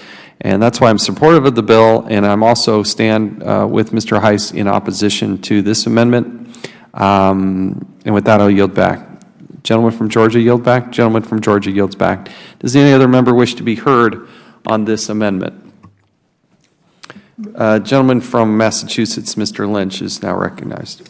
Thank you very much, Mr. Chairman, and I wish to rise in support of Mr. Krishnamurthy's amendment. And the amendment would exempt the limitation of official time and any time spent by union representatives to protect the rights of employees of the Defense Department and other national security agencies who have identified or reported unsanctioned or illegal activity involving a foreign government. I think foremost on everyone's mind here is Russia. And it is not inconsequential that reports issued by all of our intelligence agencies, confirmed by the FBI, the CIA, and the Office of the Director of National Intelligence, have attributed with high confidence the hacking of the email system of the Democratic National Committee and attributed that to the Russian government. I, along with other members of Congress, am deeply troubled by the efforts undertaken by the Russians to undermine our election and democratic process. I continue to think that this is an issue that this committee should be looking at. I'm also very concerned about revelations coming out day after day indicating that the contacts that the Russian ambassador has had with various Trump administration officials during the campaign are serious, and I believe that Congress needs to ensure that we do not hamper the ability of federal employees in our national security agencies to disclose the illegal activity of foreign governments like Russia. While the chairman says that the chain is unbroken, it is broken. If we're saying that people who spend 80% of their time, look, we've got 22 million federal employees, 22 million. So apparently the sponsor wants a situation where all 22 million employees bring their own complaints, their own grievances to their employer. That will completely disrupt the way government works. It will have a negative effect on the public. You can't have that. Congress, in many of its bills, I'm sorry, no, that's not right. That's not right. 22 million federal employees. Congress has recognized the value of collective bargaining, where we have certain groups of employees who are charged with resolving the differences of the whole. And to go away from that system, to say that management will be paid to resolve the government's part, but the people who are representing the workers, they will not be paid. That completely disrupts the balance between management and labor, where you say the government's people, we're going to pay them to enforce all the interests of the government, and the people who are working, not so much. We don't want them to have representatives presenting their grievances, whether it's sexual harassment or whistleblowers. We don't want them to have a voice. So we're going to make them work for free. Well, I negotiated contracts on behalf of union members. And if I had to do that on my free time, while the company owners were all getting paid, they would just outlast me. They would just keep on going, keep me working for free while they're getting paid. And at the end of the day, they would be able to, by attrition, just wipe me out. At some point, poverty would kick in, and I wouldn't be able to eat or live indoors, and they would get their way. And that's the system that you're suggesting here. That's what you would like to see, that these workers, these union representatives who are working on behalf of the agency to try to keep labor peace and try to make sure there's good morale and good efficiency, you don't want them to be paid for doing their job, even though they're representing millions of other workers that are out there. It turns the whole system of collective bargaining and collective representation that has infused labor relation law in this country for many years. You're turning that on its head. And again, I've never heard an agency head come before this committee and ever say they have had a problem with official time. So I think this is a solution looking for a problem and a very inartful way to try to address this. So thank you, Mr. Chairman, and I yield back. Gentleman yields back. I'll now recognize myself. I do believe, I know that the gentleman stands in favor of the amendment and in opposition to the bill. I really do believe the number of federal employees to be closer to 2 million rather than 20 or 22 million.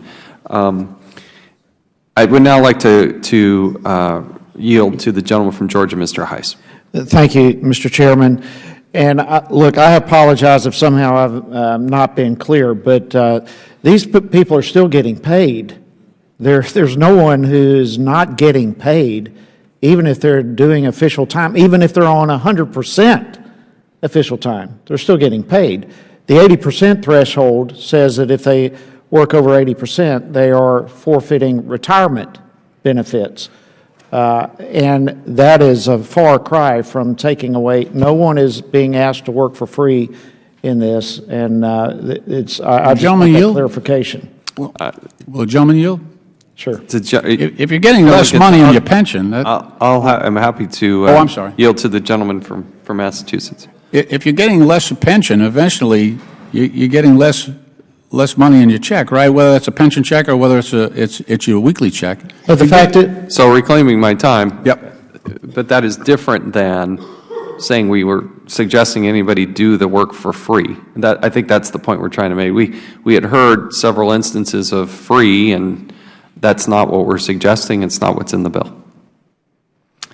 With that, I will yield back. I now recognize the gentlewoman from the District of Columbia, Ms. Norton.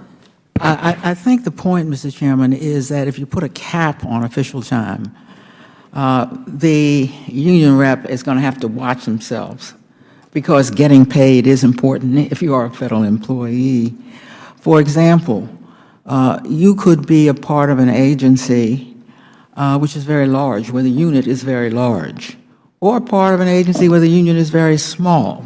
You've got to calculate if there's a cap on how much time you can put into union business and still be paid. And by paid, I mean paid. Retirement is part and parcel of compensation. And in fact, in many ways, it's the most critical part of compensation, because at that point, your pay is reduced in effect, because you're not adding to your pay. So when you put a cap on it, regardless of the size of the unit, you are saying to the employee, you better watch out. Some of these may seem more serious than others, about, for example, foreign governments or even whistleblowers. But no matter, ration your time, because given the size of the unit, you're simply going to have to do that. So I believe a across-the-board notion without an understanding of how these units are set up and the difference in the units and in the nature of the disputes ignores what has been said by the chairman and my good friend before him, ignores the notion that it's not free unless you go over the cap, and then it is free, or you cheated the employee because you don't have the time to do any more on that particular matter affecting foreign governments or whistleblowers or the like. I yield back. Gentlewoman yields back. Does any other member wish to be heard on the gentleman from Illinois' amendment? Mr. Chair. Mr. Raskin of Maryland is recognized for 5 minutes. Thank you, Mr. Chair. Move to strike the last word. I want to speak strongly in favor of Mr. Krishnamurthy's amendment, which simply says that when you have employees who are at the Department of Defense or another national security agency who are reporting or identifying unsanctioned or illegal activity relating to a foreign government, including but not limited to Russia, this shall not be considered official time for the purposes of reducing their overall compensation, as the gentlelady from the District of Columbia just discussed.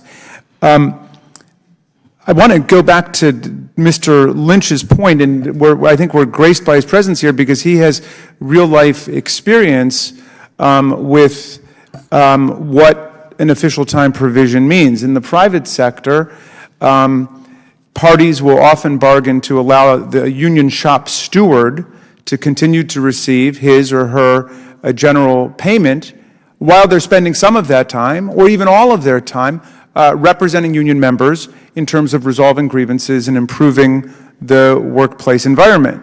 The ability to bargain for official time has been a hard-fought but now cherished and ingrained part of labor management relations in the United States of America.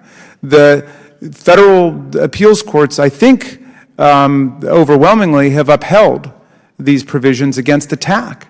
And the logic of the decisions upholding union shop stewards receiving pay are perfectly relevant to the situation. What the courts say is simple. They say the union shop steward is essentially helping the employer. The union shop steward is resolving grievances at work. Although the union shop steward might not be working a machine that day, they are facilitating the progress of commerce and the effectiveness of the workplace. So I think that logic applies exactly in the public context as well, which is, I think, the general problem with the bill. But at the very least, we can carve out by saying it is not a proscribed part of official time. It's not part of official time at all if somebody is blowing the whistle on illicit foreign entanglements. So your point that the point that pay continues is true, that the basic salary may be there, but of course the person is being docked for the time that they work on representational activities in terms of their pension, in terms of other forms of compensation relating to relocation, bonuses, and the various things that have been put into the bill now. Well, that should not be the case when it goes to something as serious as blowing the whistle on illegal activity relating to a foreign government. It simply shouldn't be considered part of it. I would think that everybody in this committee can agree to it, and all that Mr. Krishnamurthy's amendment does is to say that's not considered part of official time. That's carved out, and no employee has got to be worried that they're somehow going to be sanctioned or adversely affected by virtue of blowing the whistle on illegal activity relating to a foreign government, including Russia. With that, I would yield back. Gentleman yields back. Does any other member wish to be heard on the Krishnamurthy amendment? If none, the question is now on the amendment offered by the gentleman from Illinois, Mr. Krishnamurthy. All those in favor signify by saying aye. All those opposed, no. No. The opinion of the chair, the noes have it. I'd like to request a roll call, Mr. Chair. A roll call has been requested. As previously announced, further proceedings on the question will be postponed. Ms. Kelly of Illinois is recognized. I have an amendment at the desk. The clerk will designate the amendment.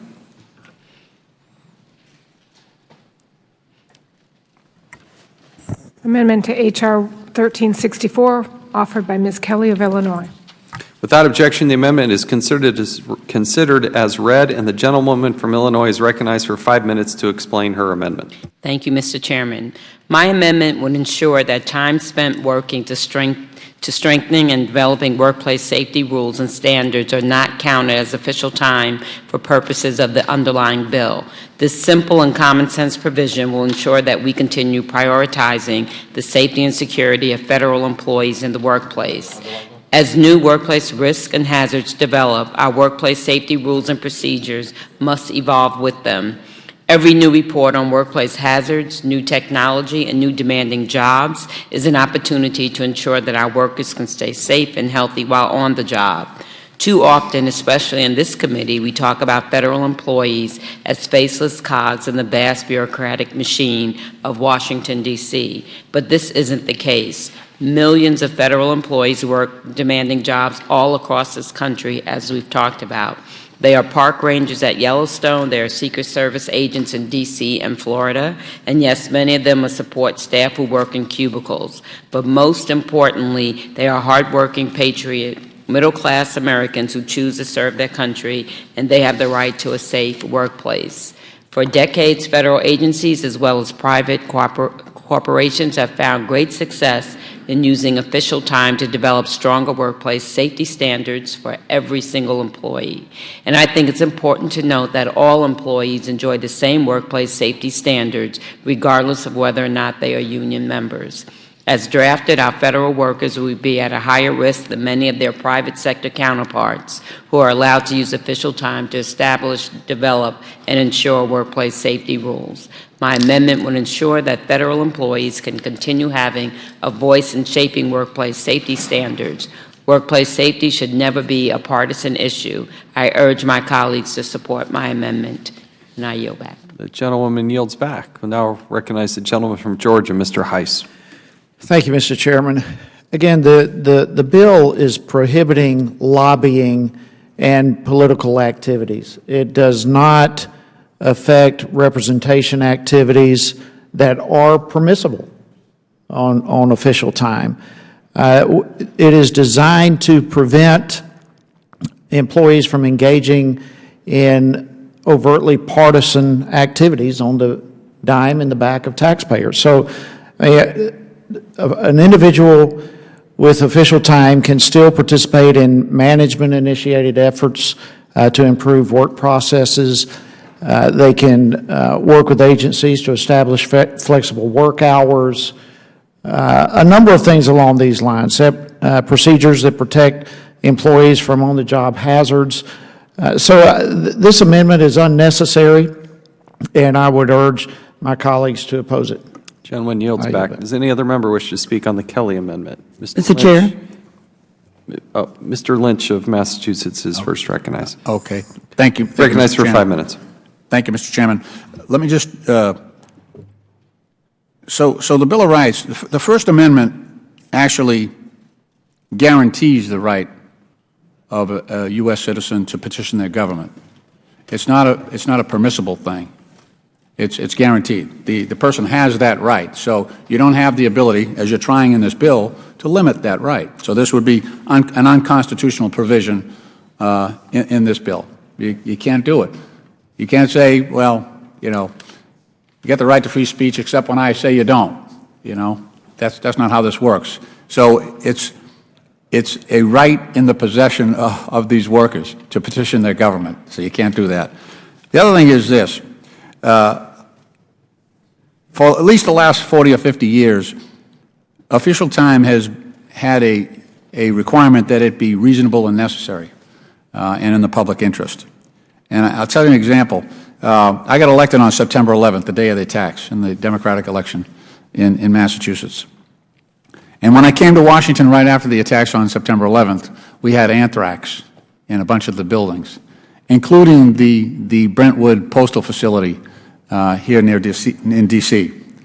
And two postal workers, Joseph Cursine and Thomas Morris, died from anthrax inhalation. Now, at that time, because of the threat of anthrax, the the union leadership was very, very concerned about sending their workers back into the post offices because of the threat that they might get anthrax on their clothes and bring it home. A lot of them, two of my sisters with young children were in the same boat. So I guarantee you, at that time when that whole crisis was going on, those union stewards, and I've been a union steward, sometimes a thankless job, they were spending 100% of their time because it was reasonable and it was necessary that they do their jobs on behalf of the postal workers. And I'm very proud to say that even though it caused great angst among the union leadership of the United States Postal Service, which includes the letter carriers, the clerks, the supervisors, the mail handlers, they decided to send their people to work even though it was physically dangerous for them to do so. They did so because of their commitment to this country.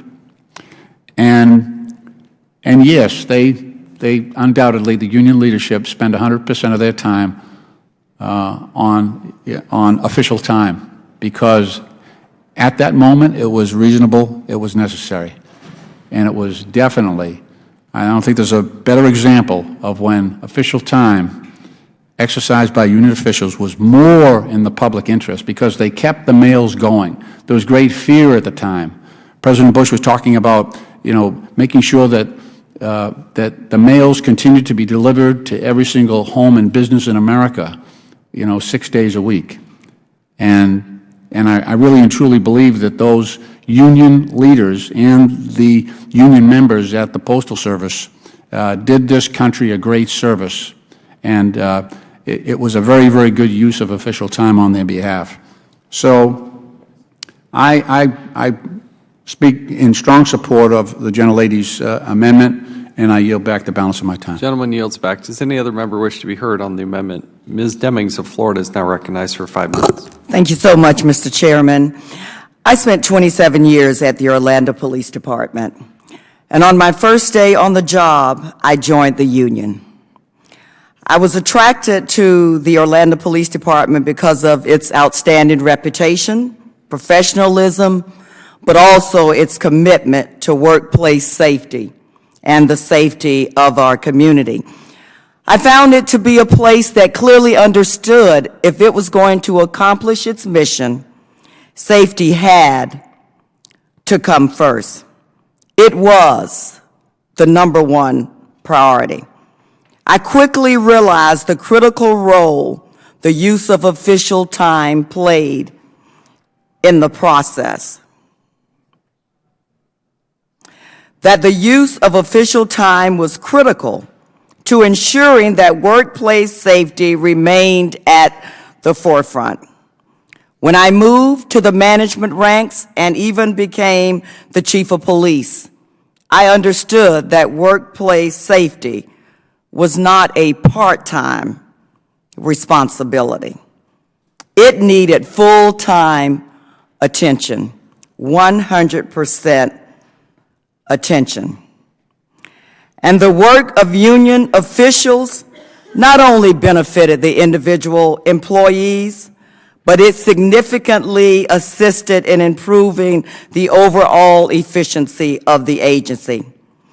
There are countless examples in governmental agencies, police departments, prisons, and others, where the use of official time made the difference in addressing workplace hazards and led to proactive measures being taken and the enactment of protections, rules, policies, and practices adopted by the agency.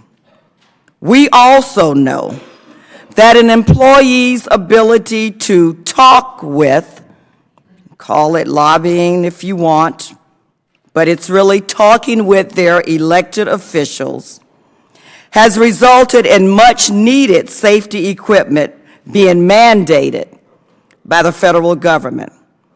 I thank my colleague, Mr. Meadows, for his earlier comment about the value and the asset of the federal workforce. I also thank my colleague, Mr. Connolly, for the comment that The work performed by union representatives helps to improve overall efficiency.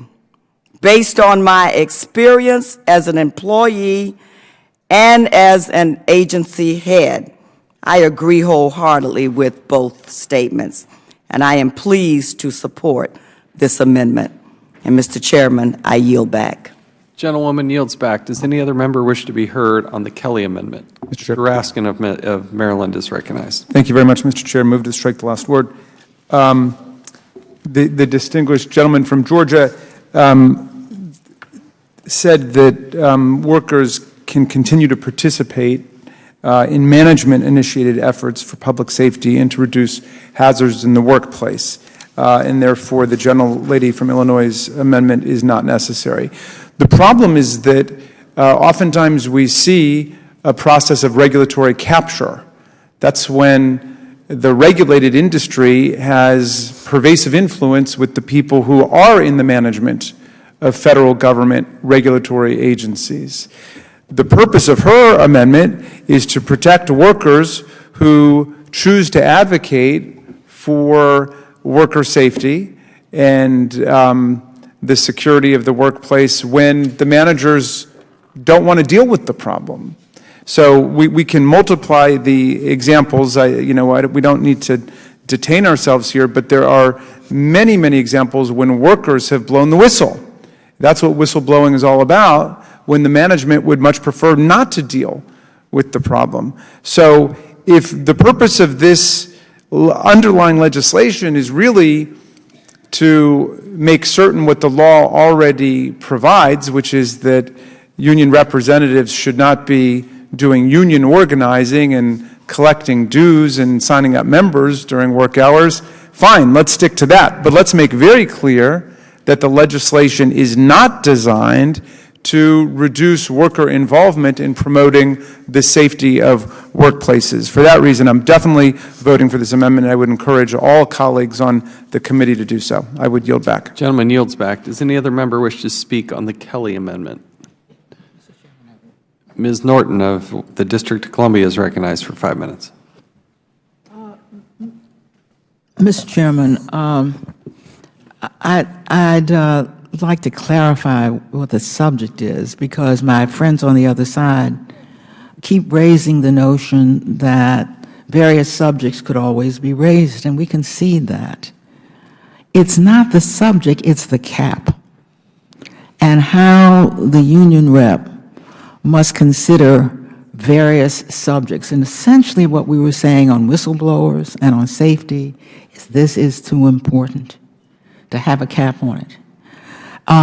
So do understand that we understand that any subject that management and labor agree upon, and by the way, they have to agree upon any subject that can be brought up. You see, that too is bargainable, and that is good. So safety would be one of those things that they would agree upon.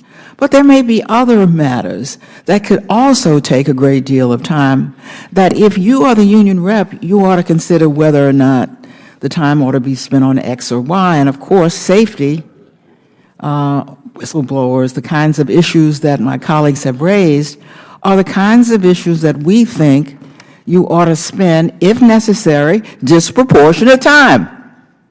Whistleblowers, because even this committee essentially has said that in its treatment of whistleblowers as a bipartisan concern. And safety, my heavens, what could be more important than to have the union rep saying, well, we're gonna figure out whether or not you're safe in this workplace and we don't know anything else.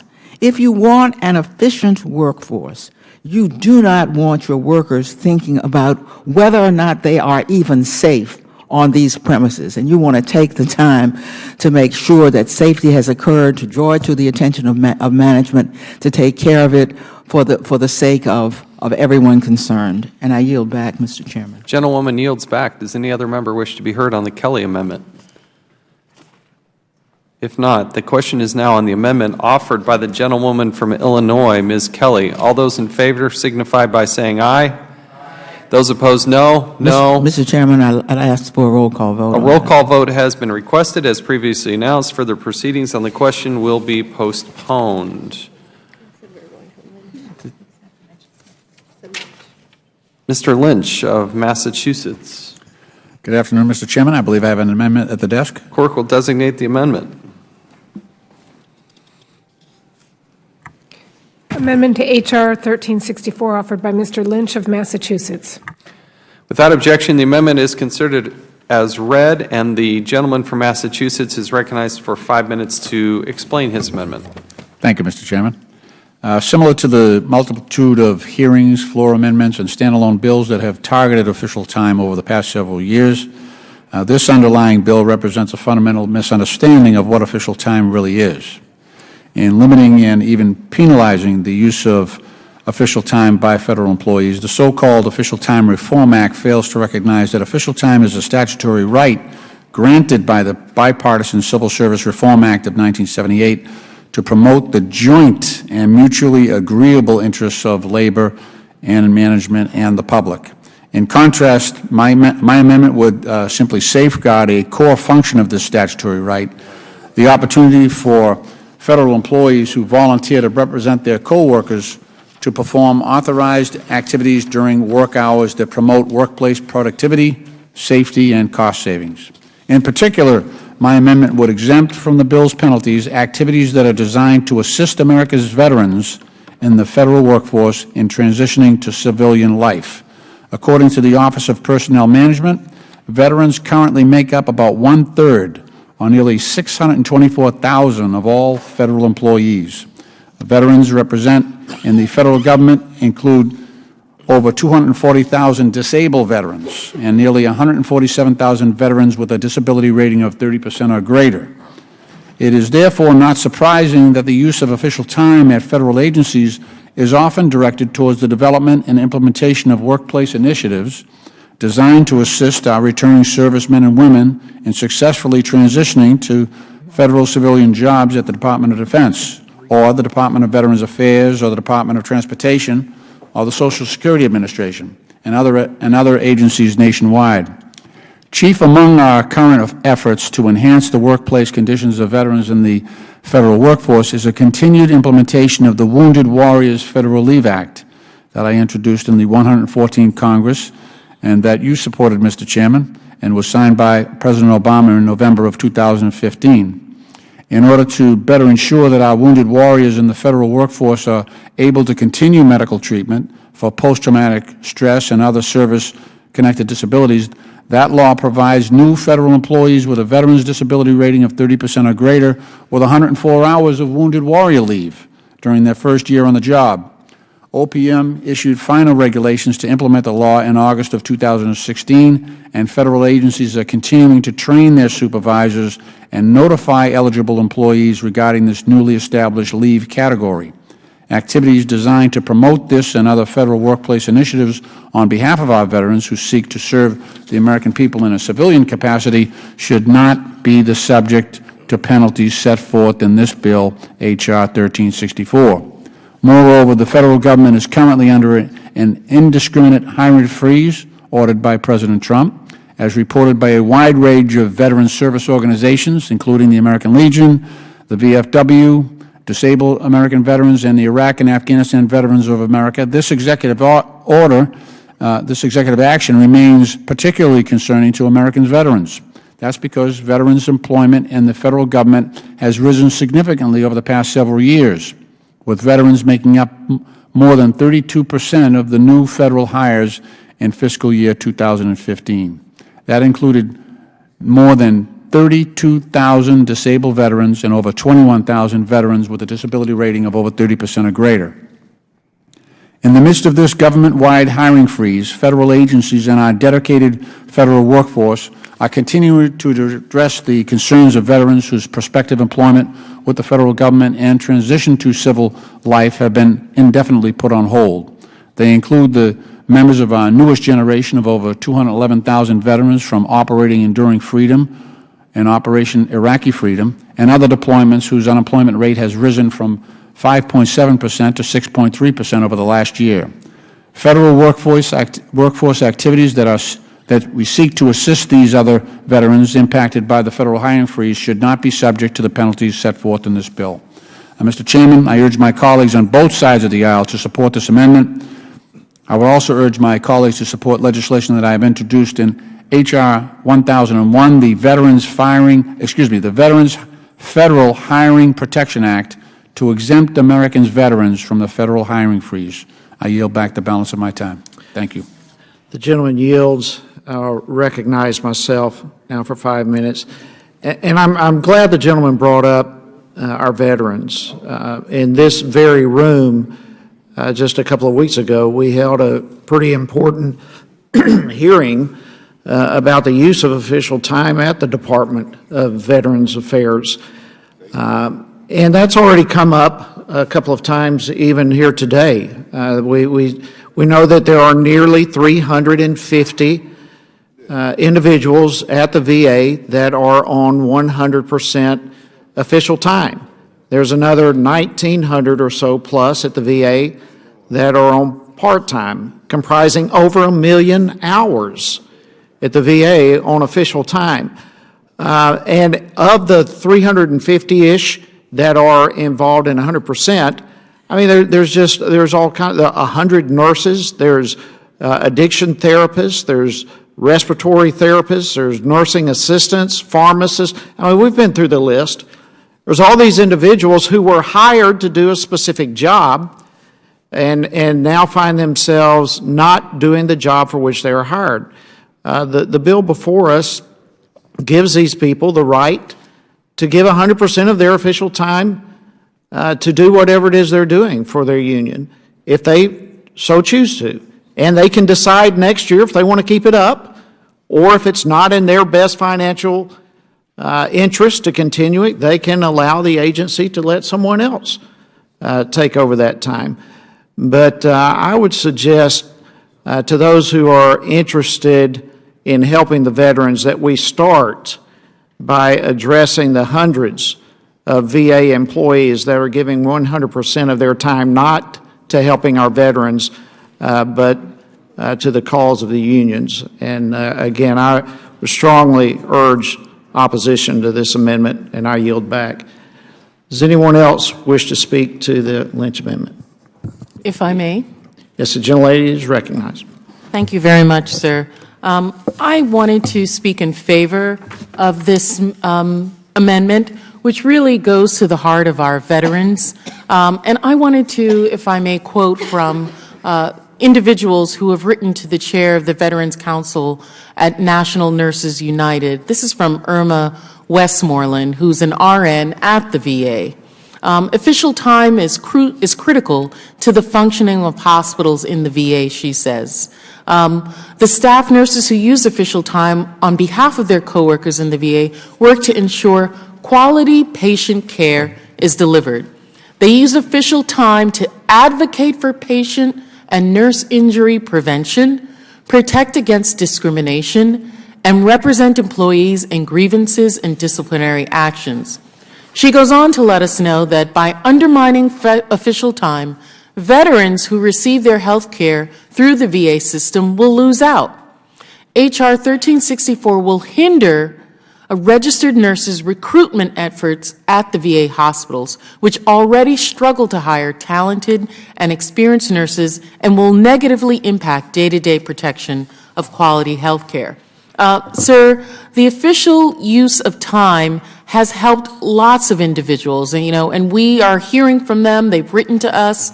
We have a second letter, which has been written to the chair, Mr. Chaffetz, Ranking Member Cummings, Chairman Meadows, Ranking Member Connolly, and others, which says the use of official time helped me to fight the unjustified actions and made a tremendous difference in my being able to successfully resolve their case. These are individuals who have benefited from the official time, and it is their belief, the individuals who have actually utilized this, that without it, health care would actually go down, in the Veterans Administration. And so I would ask that we would consider this amendment. Although on this side of the aisle we believe that H.R. 1364 is really going to have a deleterious effect in all areas, this amendment specifically goes to our veterans, and I think that is one group that we need to pay crucial attention to and ensure that official time that is used not just for the employees and for the union members, but more specifically for the functioning of the hospitals in our Veterans Administration system are not impeded as well. I yield back. Gentlewoman yields back. Does any other member wish to be heard on the Chairman? Yes. The gentleman from Missouri is recognized for 5 minutes.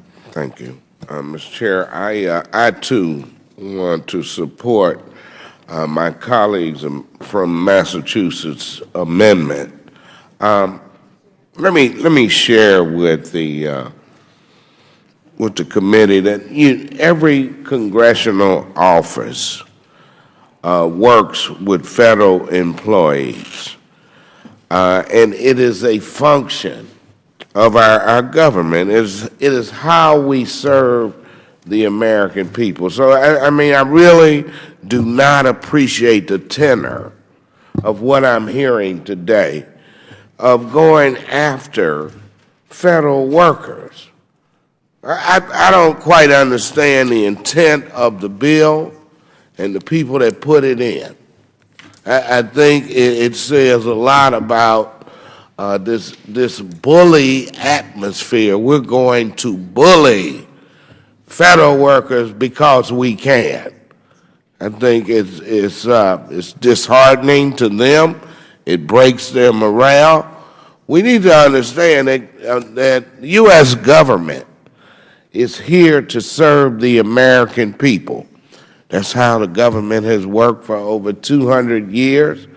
And so now we are going to take the opportunity to cripple this government. I don't think that's what we were sent to Washington to do.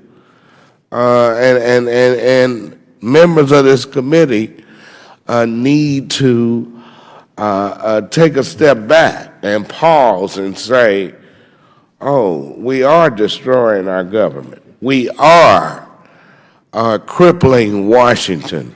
And maybe that's what they were sent here to do, but I doubt that their constituents knew they were coming here to take away essential services from them. And so, I mean, this bill is alarming. That's why we need to help and massage this bill, Mr. Chairman, and that's why at this point I'm going to yield the balance of my time to my colleague from Massachusetts. I thank the gentleman for yielding. One of the misconceptions here is that someone is hired as a nurse at the VA and therefore they should not represent their fellow employees collectively, but they should just keep doing their nursing and never mind helping their fellow employees and voicing whatever their grievances might be. In many instances, in almost all the instances that I've run into in the federal government, the federal employees actually will choose. They will select the employees that are going to be the advocates on their behalf. So it's not, you know, when you point out a therapist or a radiologist or something like that who's actually doing the work of his fellow workers in trying to resolve disputes in the workplace, that person is chosen because of their